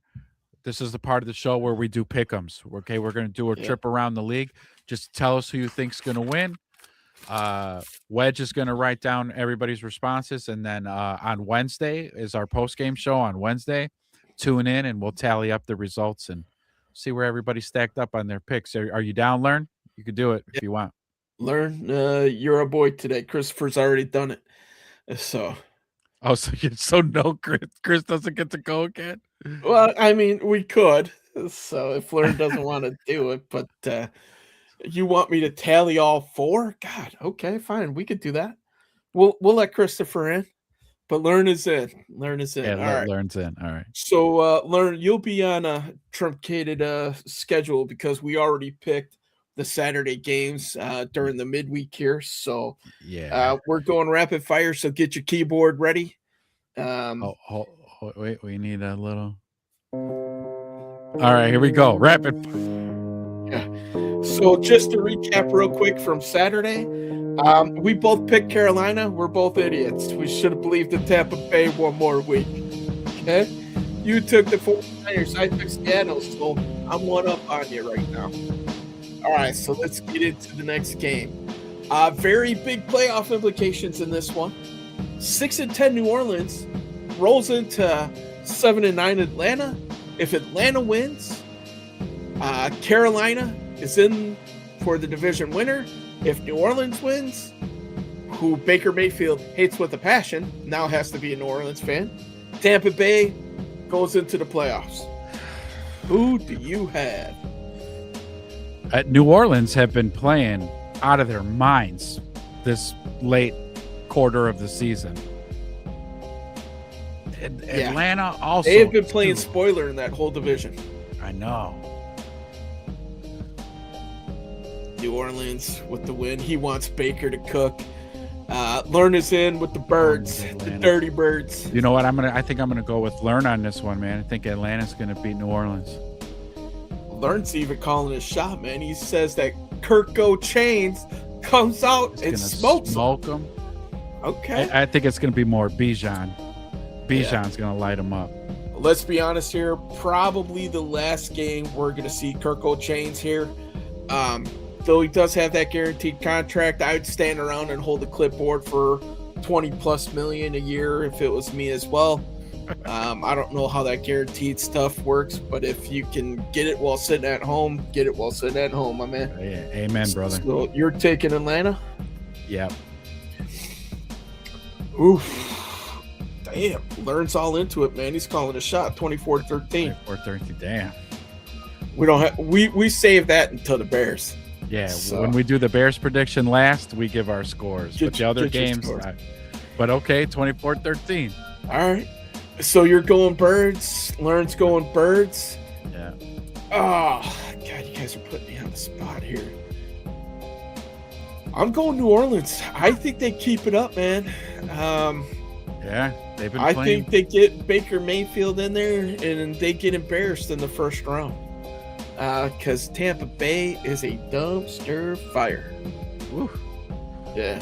So I think they continue on. I think New Orleans playing for a little bit of pride. They don't have a draft pick or anything on there. They want to play the ultimate spoiler and just sweep the back half of their division. All right. With the tiebreaker included, 4-12 Cleveland goes into 6-10 Cincinnati. So who you taking? And does Myles Garrett set the sack record? Yes or no? I don't need to think about this much. I'm going Cincinnati for the win. And yes, Myles is going to go ahead and get his half sack today. Yeah, I think he's getting the full sack. I think he's getting 2. He's going to set the bar high at 24. Yeah. Christopher's got Cincy in the sack record. Learns debating here. I'm taking Cincy as well. But I do think Shador is going to outplay Joe Burrow. Said no one ever, including me. No. I was going to say, put the clown nose on. I need to get a clown nose prop. So Learn is going Browns. And yes, okay. I'm going Cincy, and yes, I'm calling 2 sacks as well. So. All right, so Learn's going Cleveland. 8-8 Indianapolis rolls into 11-5 Houston. Houston secured in the playoffs, probably boasting. Okay, Learn, I hear you. Burrow might not even play the whole game. You might be right. Yeah. Indy playing Houston at Houston. Houston. Haven't heard anything. I probably should have done a little bit more homework in these other games. I don't think Houston can really better or worsen their seeding, so I don't know.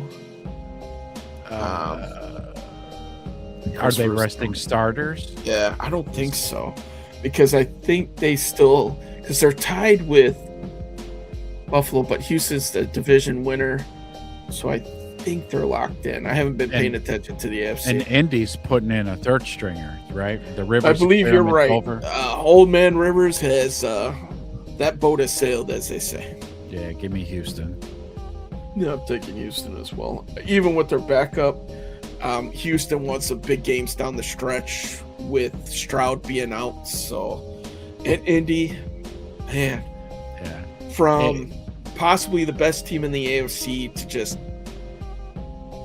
nothing. To a flat tire. Yeah. Houston's edge rushers are just nasty. So. Yeah, they are. They are unworldly. That would be a team I would hate to have to play against. We saw it last year when the Bears played them early. Yeah.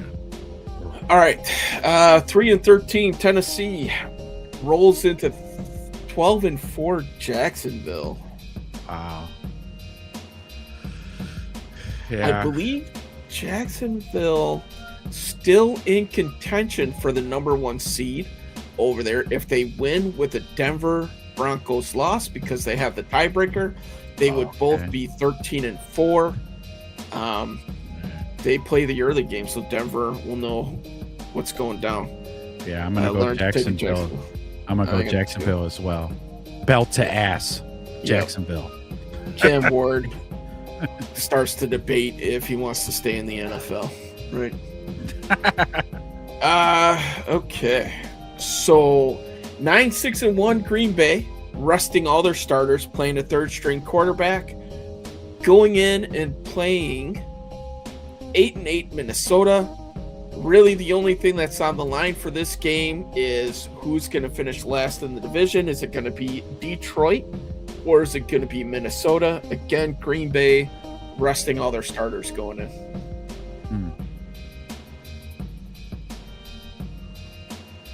Wow. Christopher's going Vikings. I'm going Vikings as well, man. It's going to be a battle of the third stringers today, but I think what we saw, what the Vikings did to Detroit last week, Lawrence in the same boat that we are. His second favorite team is playing Green Bay, and that's whoever's playing Green Bay. So yeah, give me the Vikings too. Yeah. Okay. So we're going Vikes across the board. I tell you what, if Malik Willis was playing, I think I would take the Packers, but I think battle of the third stringers.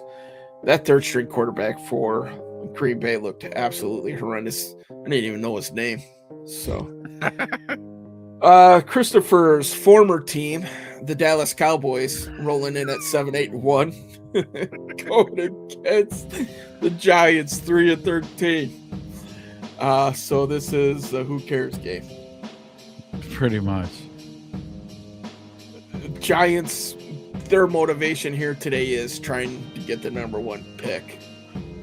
Oh, are they tankathoning? Oh yeah, big time. Fudge, man. Christopher's I know this taking like his former boys. Yeah. This looks like a gimme for everybody to go Cowboys. You know what? I'm gonna be the fucking lone wolf if I have to. Give me the Giants. Jackson Dart finds one, huh? Cost them the number 1 pick so that he could stay QB number 1 for the Giants. I gotcha. All right. I'm going Dallas as well, officially on the record. New York Jets 3-13 roll in to take Josh Allen and the Buffalo Bills, which could possibly be the last game in their stadium as they open up a new one next year. Wow. I think they do have. I wonder how that feels. I wonder what that feels like. Yeah, I don't know. Hopefully, we'll be able to tell you in 3 to 4 years. But I doubt it. Yeah, I doubt it.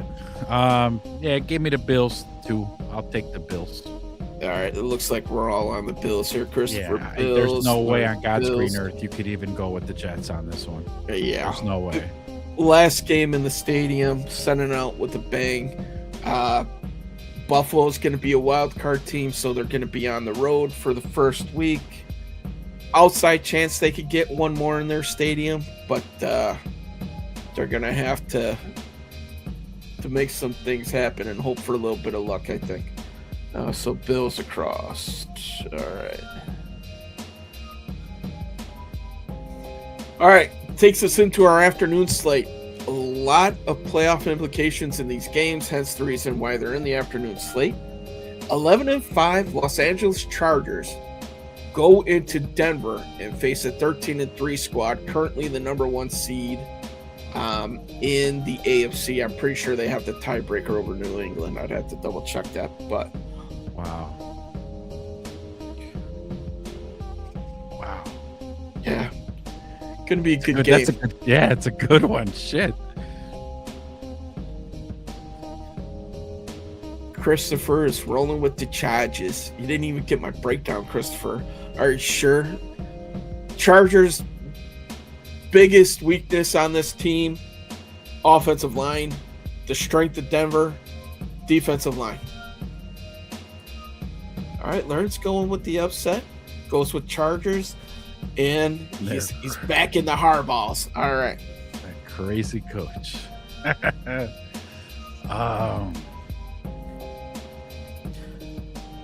While you debate, I am going Denver. I want to lean towards Denver myself. Only because, that front four is they're gonna be up Herbert's ass. Yeah, all game. And as we've seen throughout the season, he, as most quarterbacks will, struggles when that's happening. I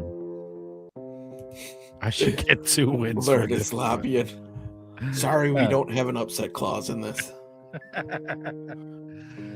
Give me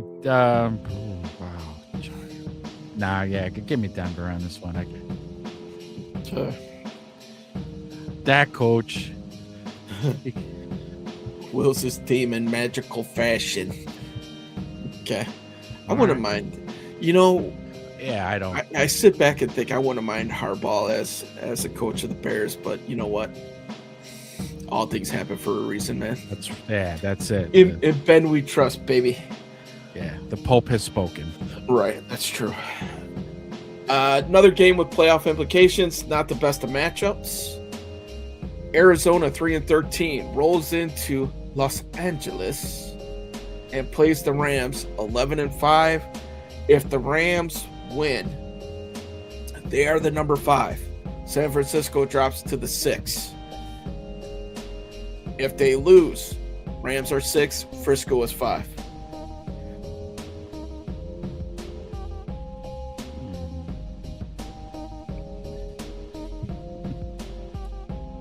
Christopher going with the Rams.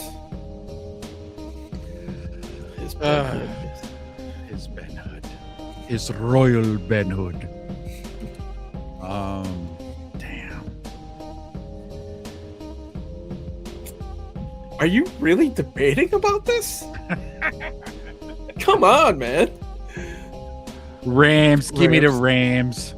I think we're going Rams clean sweep here. There was, I had a little subtle, there was this voice in the back of my head that was going like, upset. Yeah, no. Arizona's in full-on tankathon right now as well. So, yeah. Giants and the Rams have the same record, vying for number 1. Sorry, Christopher. One of your boys in Kyler Murray is going to be out. Especially if Arizona gets the number 1 pick, they are going QB. Yeah, they got to replace him. Yeah, because it's time for him to go. Yeah. All right. So next game. Oh, no. His demons got a hold of him. Oh, all right. Don't listen. You don't supposed to listen to those voices. No. There's a reason why they're in the back of your mind, man. So, hey. Who am I to judge? Hey.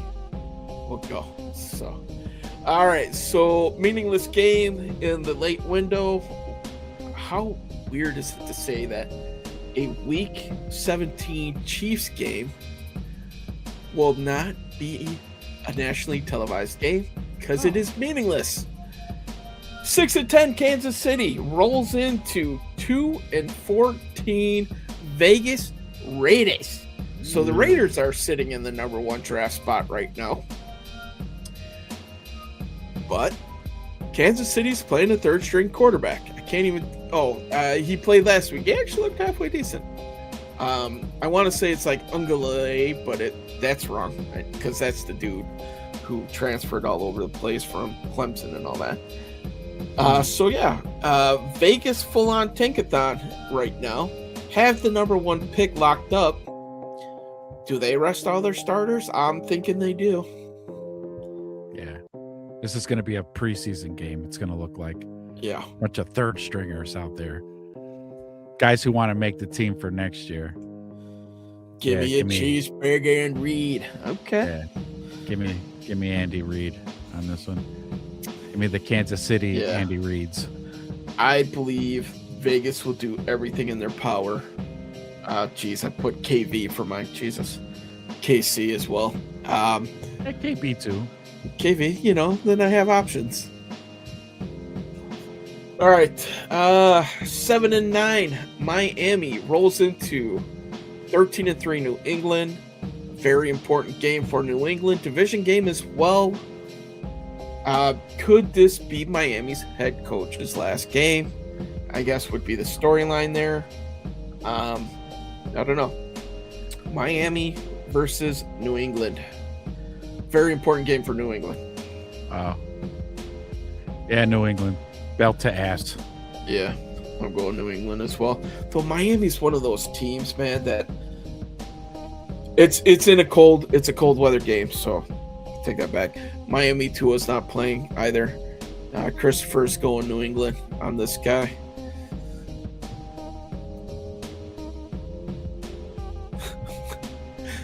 Learn, buddy. Those intrusive thoughts have taken over. He's going fish. Fuck Damn. me. All right. With a big upset. That's a big one. All right. Hey, all right. I hear you, Learn. I like it. I like the risk taken. Learn, you're a risk taker. I like it. I don't like the fact that him and Caleb are compared all the time and everybody's saying that May was the better choice. We'll see. That's all I'm going to say. We'll see. Time will tell. Yeah, let time do its thing. Very important game for the Bears. 4-12 Washington rolls into 11-5 Philly.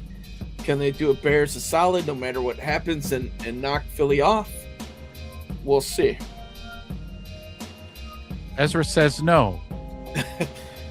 Wedge says no as well, by the way. So Bears need to win this game. So this pretty much means I got to write down Washington for our boy Learn here. Christopher's going Philly. All right. He's come back. Back to earth. All right, yeah. My God. Oh, that's right. Hurts is an Oklahoma guy. My bad. I was like, you are flip-flopping all over the NFL today, my man. But I get it now. I get it. All right, we're Philly straight across. And then another big one, Sunday nighter. We talked about this a little bit earlier.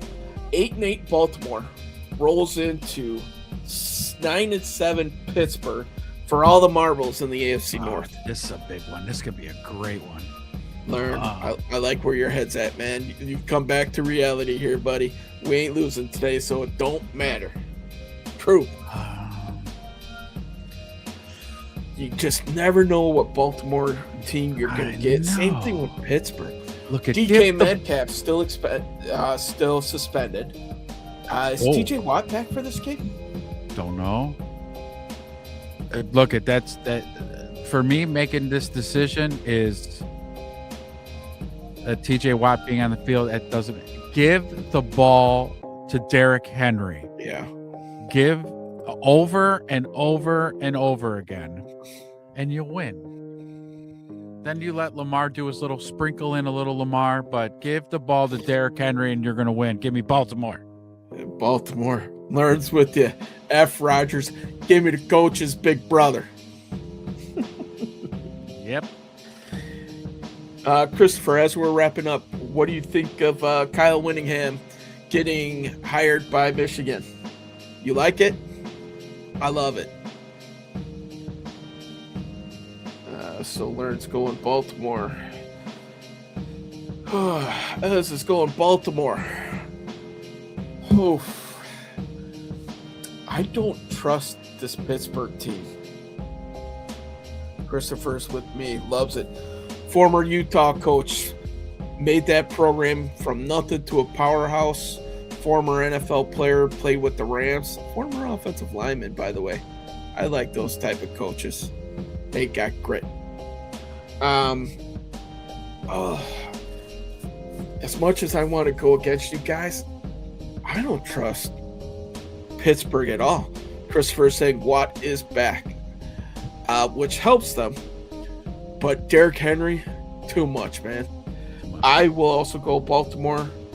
Aaron Rodgers fades off into the sunset with nothing but a new teepee and a handful of ayahuasca. So There you go. yeah, too much Derrick Henry. Yeah, Baltimore. Baltimore for the ultimate comeback. 1-5 Baltimore with the second string quarterback goes in and beats the Bears 30-16, and then that season turns around from that point. Makes me disappointed, and the Bears could have killed another season, because if the Bears won that game, I think Baltimore mailed it in for the rest of the year. But you know what? Good for Baltimore. Baltimore's going to be a tough out. They're the opposite of the Bears. Great defense. Right. Offense is struggling, but they have a run game that will travel in the playoffs. Yeah. So Lamar in the playoffs, mixed bag there, right? Yeah. And that, my friends, is our trip around the NFL. Learn, Christopher, thanks for pitching in there. Thanks for playing. Yeah, can't wait to see what happens. Recap show going to be Wednesday, where we'll talk about it. By then, obviously, we'll know what the playoff seeding is for our beloved Bears, who our first round matchup is going to be, and then we get to break down a Bears home playoff game. I know. Whew, can't wait. Thank you to the 51 that joined us today. Now, the big reveal. We'll go into the keys to the game. Christopher, man. Hold on. Learn. Stay with us just for a second. Yeah, no way. You got to do the Bears pick. Learn. Yep. So now the most important game for us. Detroit going against Chicago at home. Revenge game. We know Learn is going Chicago. He talked about it earlier where he said, we ain't losing today, so it don't matter. Ezra, why don't you kick us off? Let's start with the keys of the game. Learn, give us your final score prediction as well. Yeah, before you head out, Learn, give us your final score prediction. All right, keys to the game. Here we go. On the defensive side, my big key to the game is, please, for the love of God, get to Jared Goff. Get to him. You don't have to sack him. I'm not asking for sacks. Stats are for losers. Get to him. Push him. Let be in his face. Get to his spots where he throws. Disrupt him. Please. Mm-hmm. And if you do that, I think we will have some success. Because look, if you're penetrating the offensive line and getting to the quarterback, that should bode well also for your run defense, hopefully. So I'll put those. That's a twofer there. Now, on the offensive side of the ball, air it out. Let's go. Air it out. Caleb, 300 yards. 300 yards today for Caleb. 300 yards. And let's have a successful passing game today. Of course, we're going to soften them up a little bit with a run game, but just do it a little bit. Start zinging it. Let's go. So it looks like Learn here is saying that little Ditka is going to be coming running out of the tunnel for the Bears, and the Bears are going to hang 60 on these little pussycats who are going to manage to scrape out 13 because Ditka gets hungry at halftime, goes and gets himself a Polish sausage and loses his way back and doesn't return until the fourth quarter. So that's when they scored that 13, huh? Yes. All right. Well, the Bears 60, Cats 13. I like it. Thanks, Learn. And then we have this troll. Okay. So, see, Learn agrees with us. Little Ditka gets lost. The little Ditka. He surprises us with a star. He's going to play offense and defense. Yes, he is. So that's it. You want my final score? So you could give your keys first. Okay. Yeah. Go ahead. Give me your final score. So although I don't think we're going to get the 50 burger, I do suspect we'll get to the 40s. Wow. Yeah, Okay. I think the Bears are fucking angry today. That's I think if you're you right. want to talk about a week's worth of practice that they've prepped, they haven't done it like they did all season, like they did this week. So give me Bears 42 and give me Lions 35 because our defense is still our defense.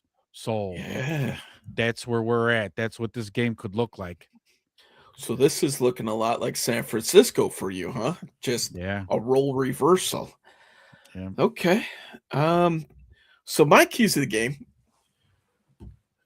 Nashawn Wright, first of all, it's got to have a better game because he's probably going to be matched up with either Amon Ra or Williams. So Ooh, yeah. who are burners, right? We Burners. don't handle that type of receiver very well. No. I would love to see Jalen Johnson move with them, but I don't know if that's in the cards. And maybe at this point, Nashawn might be a little bit faster than Jalen if Jalen's still coming back. So we'll see. So I think stopping the explosive play is a huge, huge point of concern for me. But they have to do it.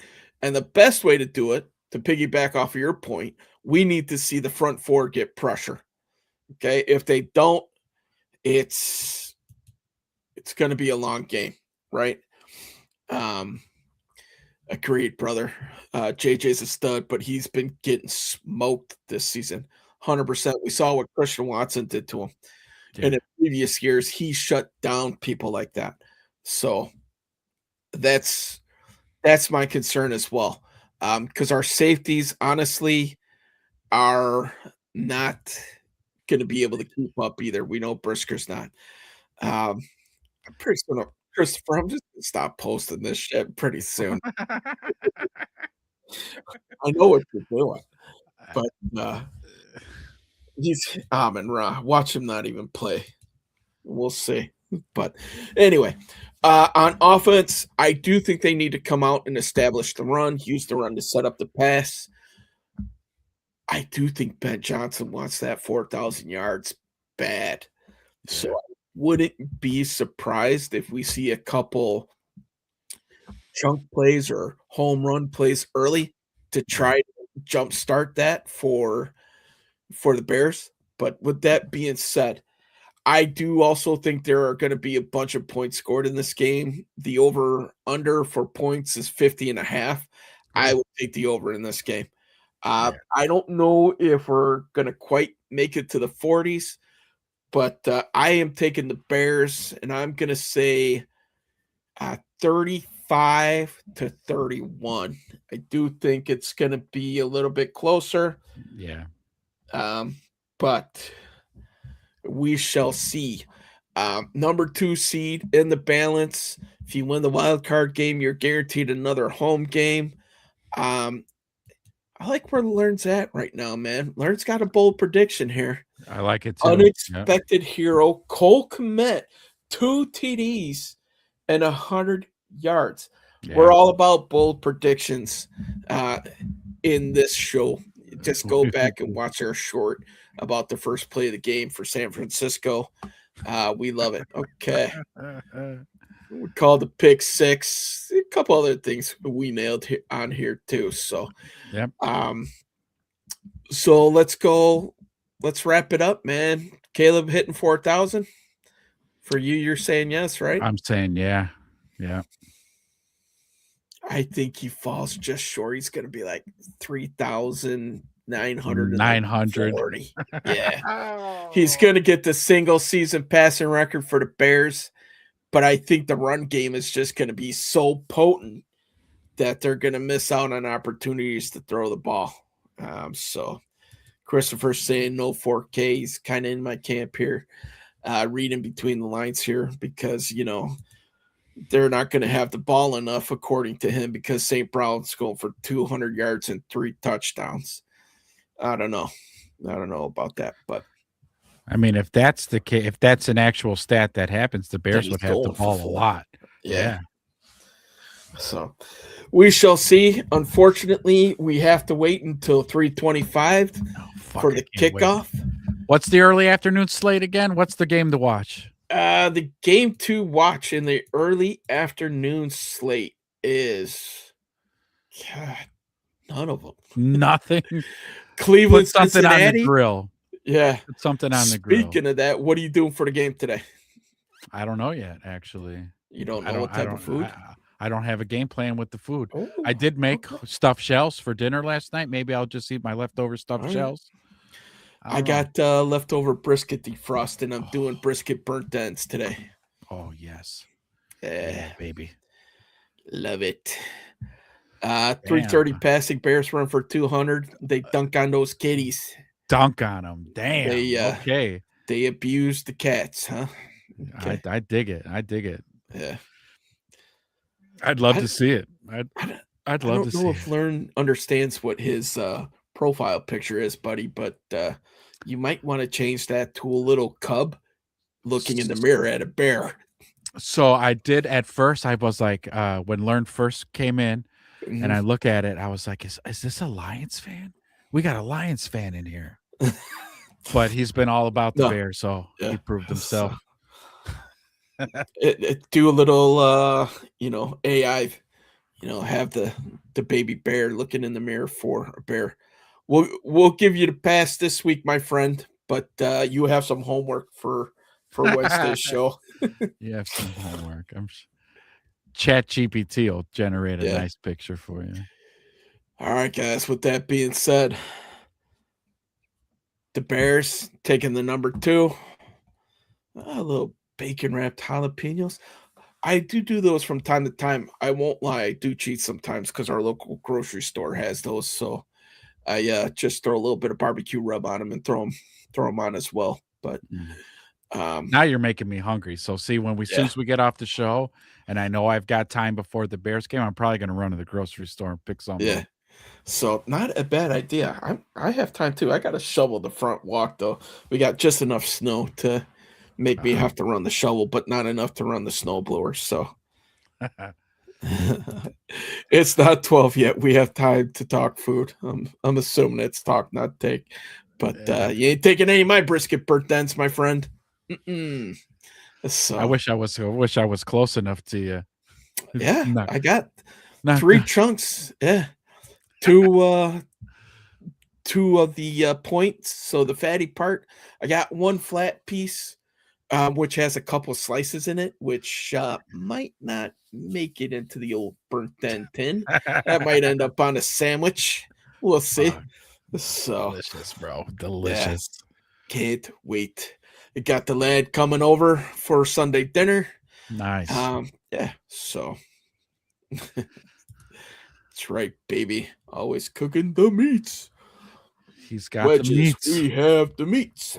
Yep. So Well, all right, everybody. week 18. Can you believe it? The season finale, man. That's it. Yeah.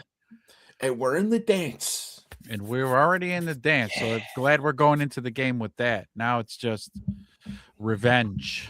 Let's hope that Revenge. we're taking a hot chick to the dance and not, your friend that Yeah, you're not going to get anything from anyway.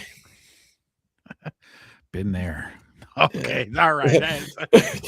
Oh, we're going to places we shouldn't go. All right, you guys. Look, thank you so much. 52 of you in here. We thank you so much. Before we sign out, do all the good stuff. Hit the like, hit the subscribe, hit the bell. Follow us on Twitter. All the links are in the description. And don't forget to bear down. Mhm. Last comment from her. She's softening up. You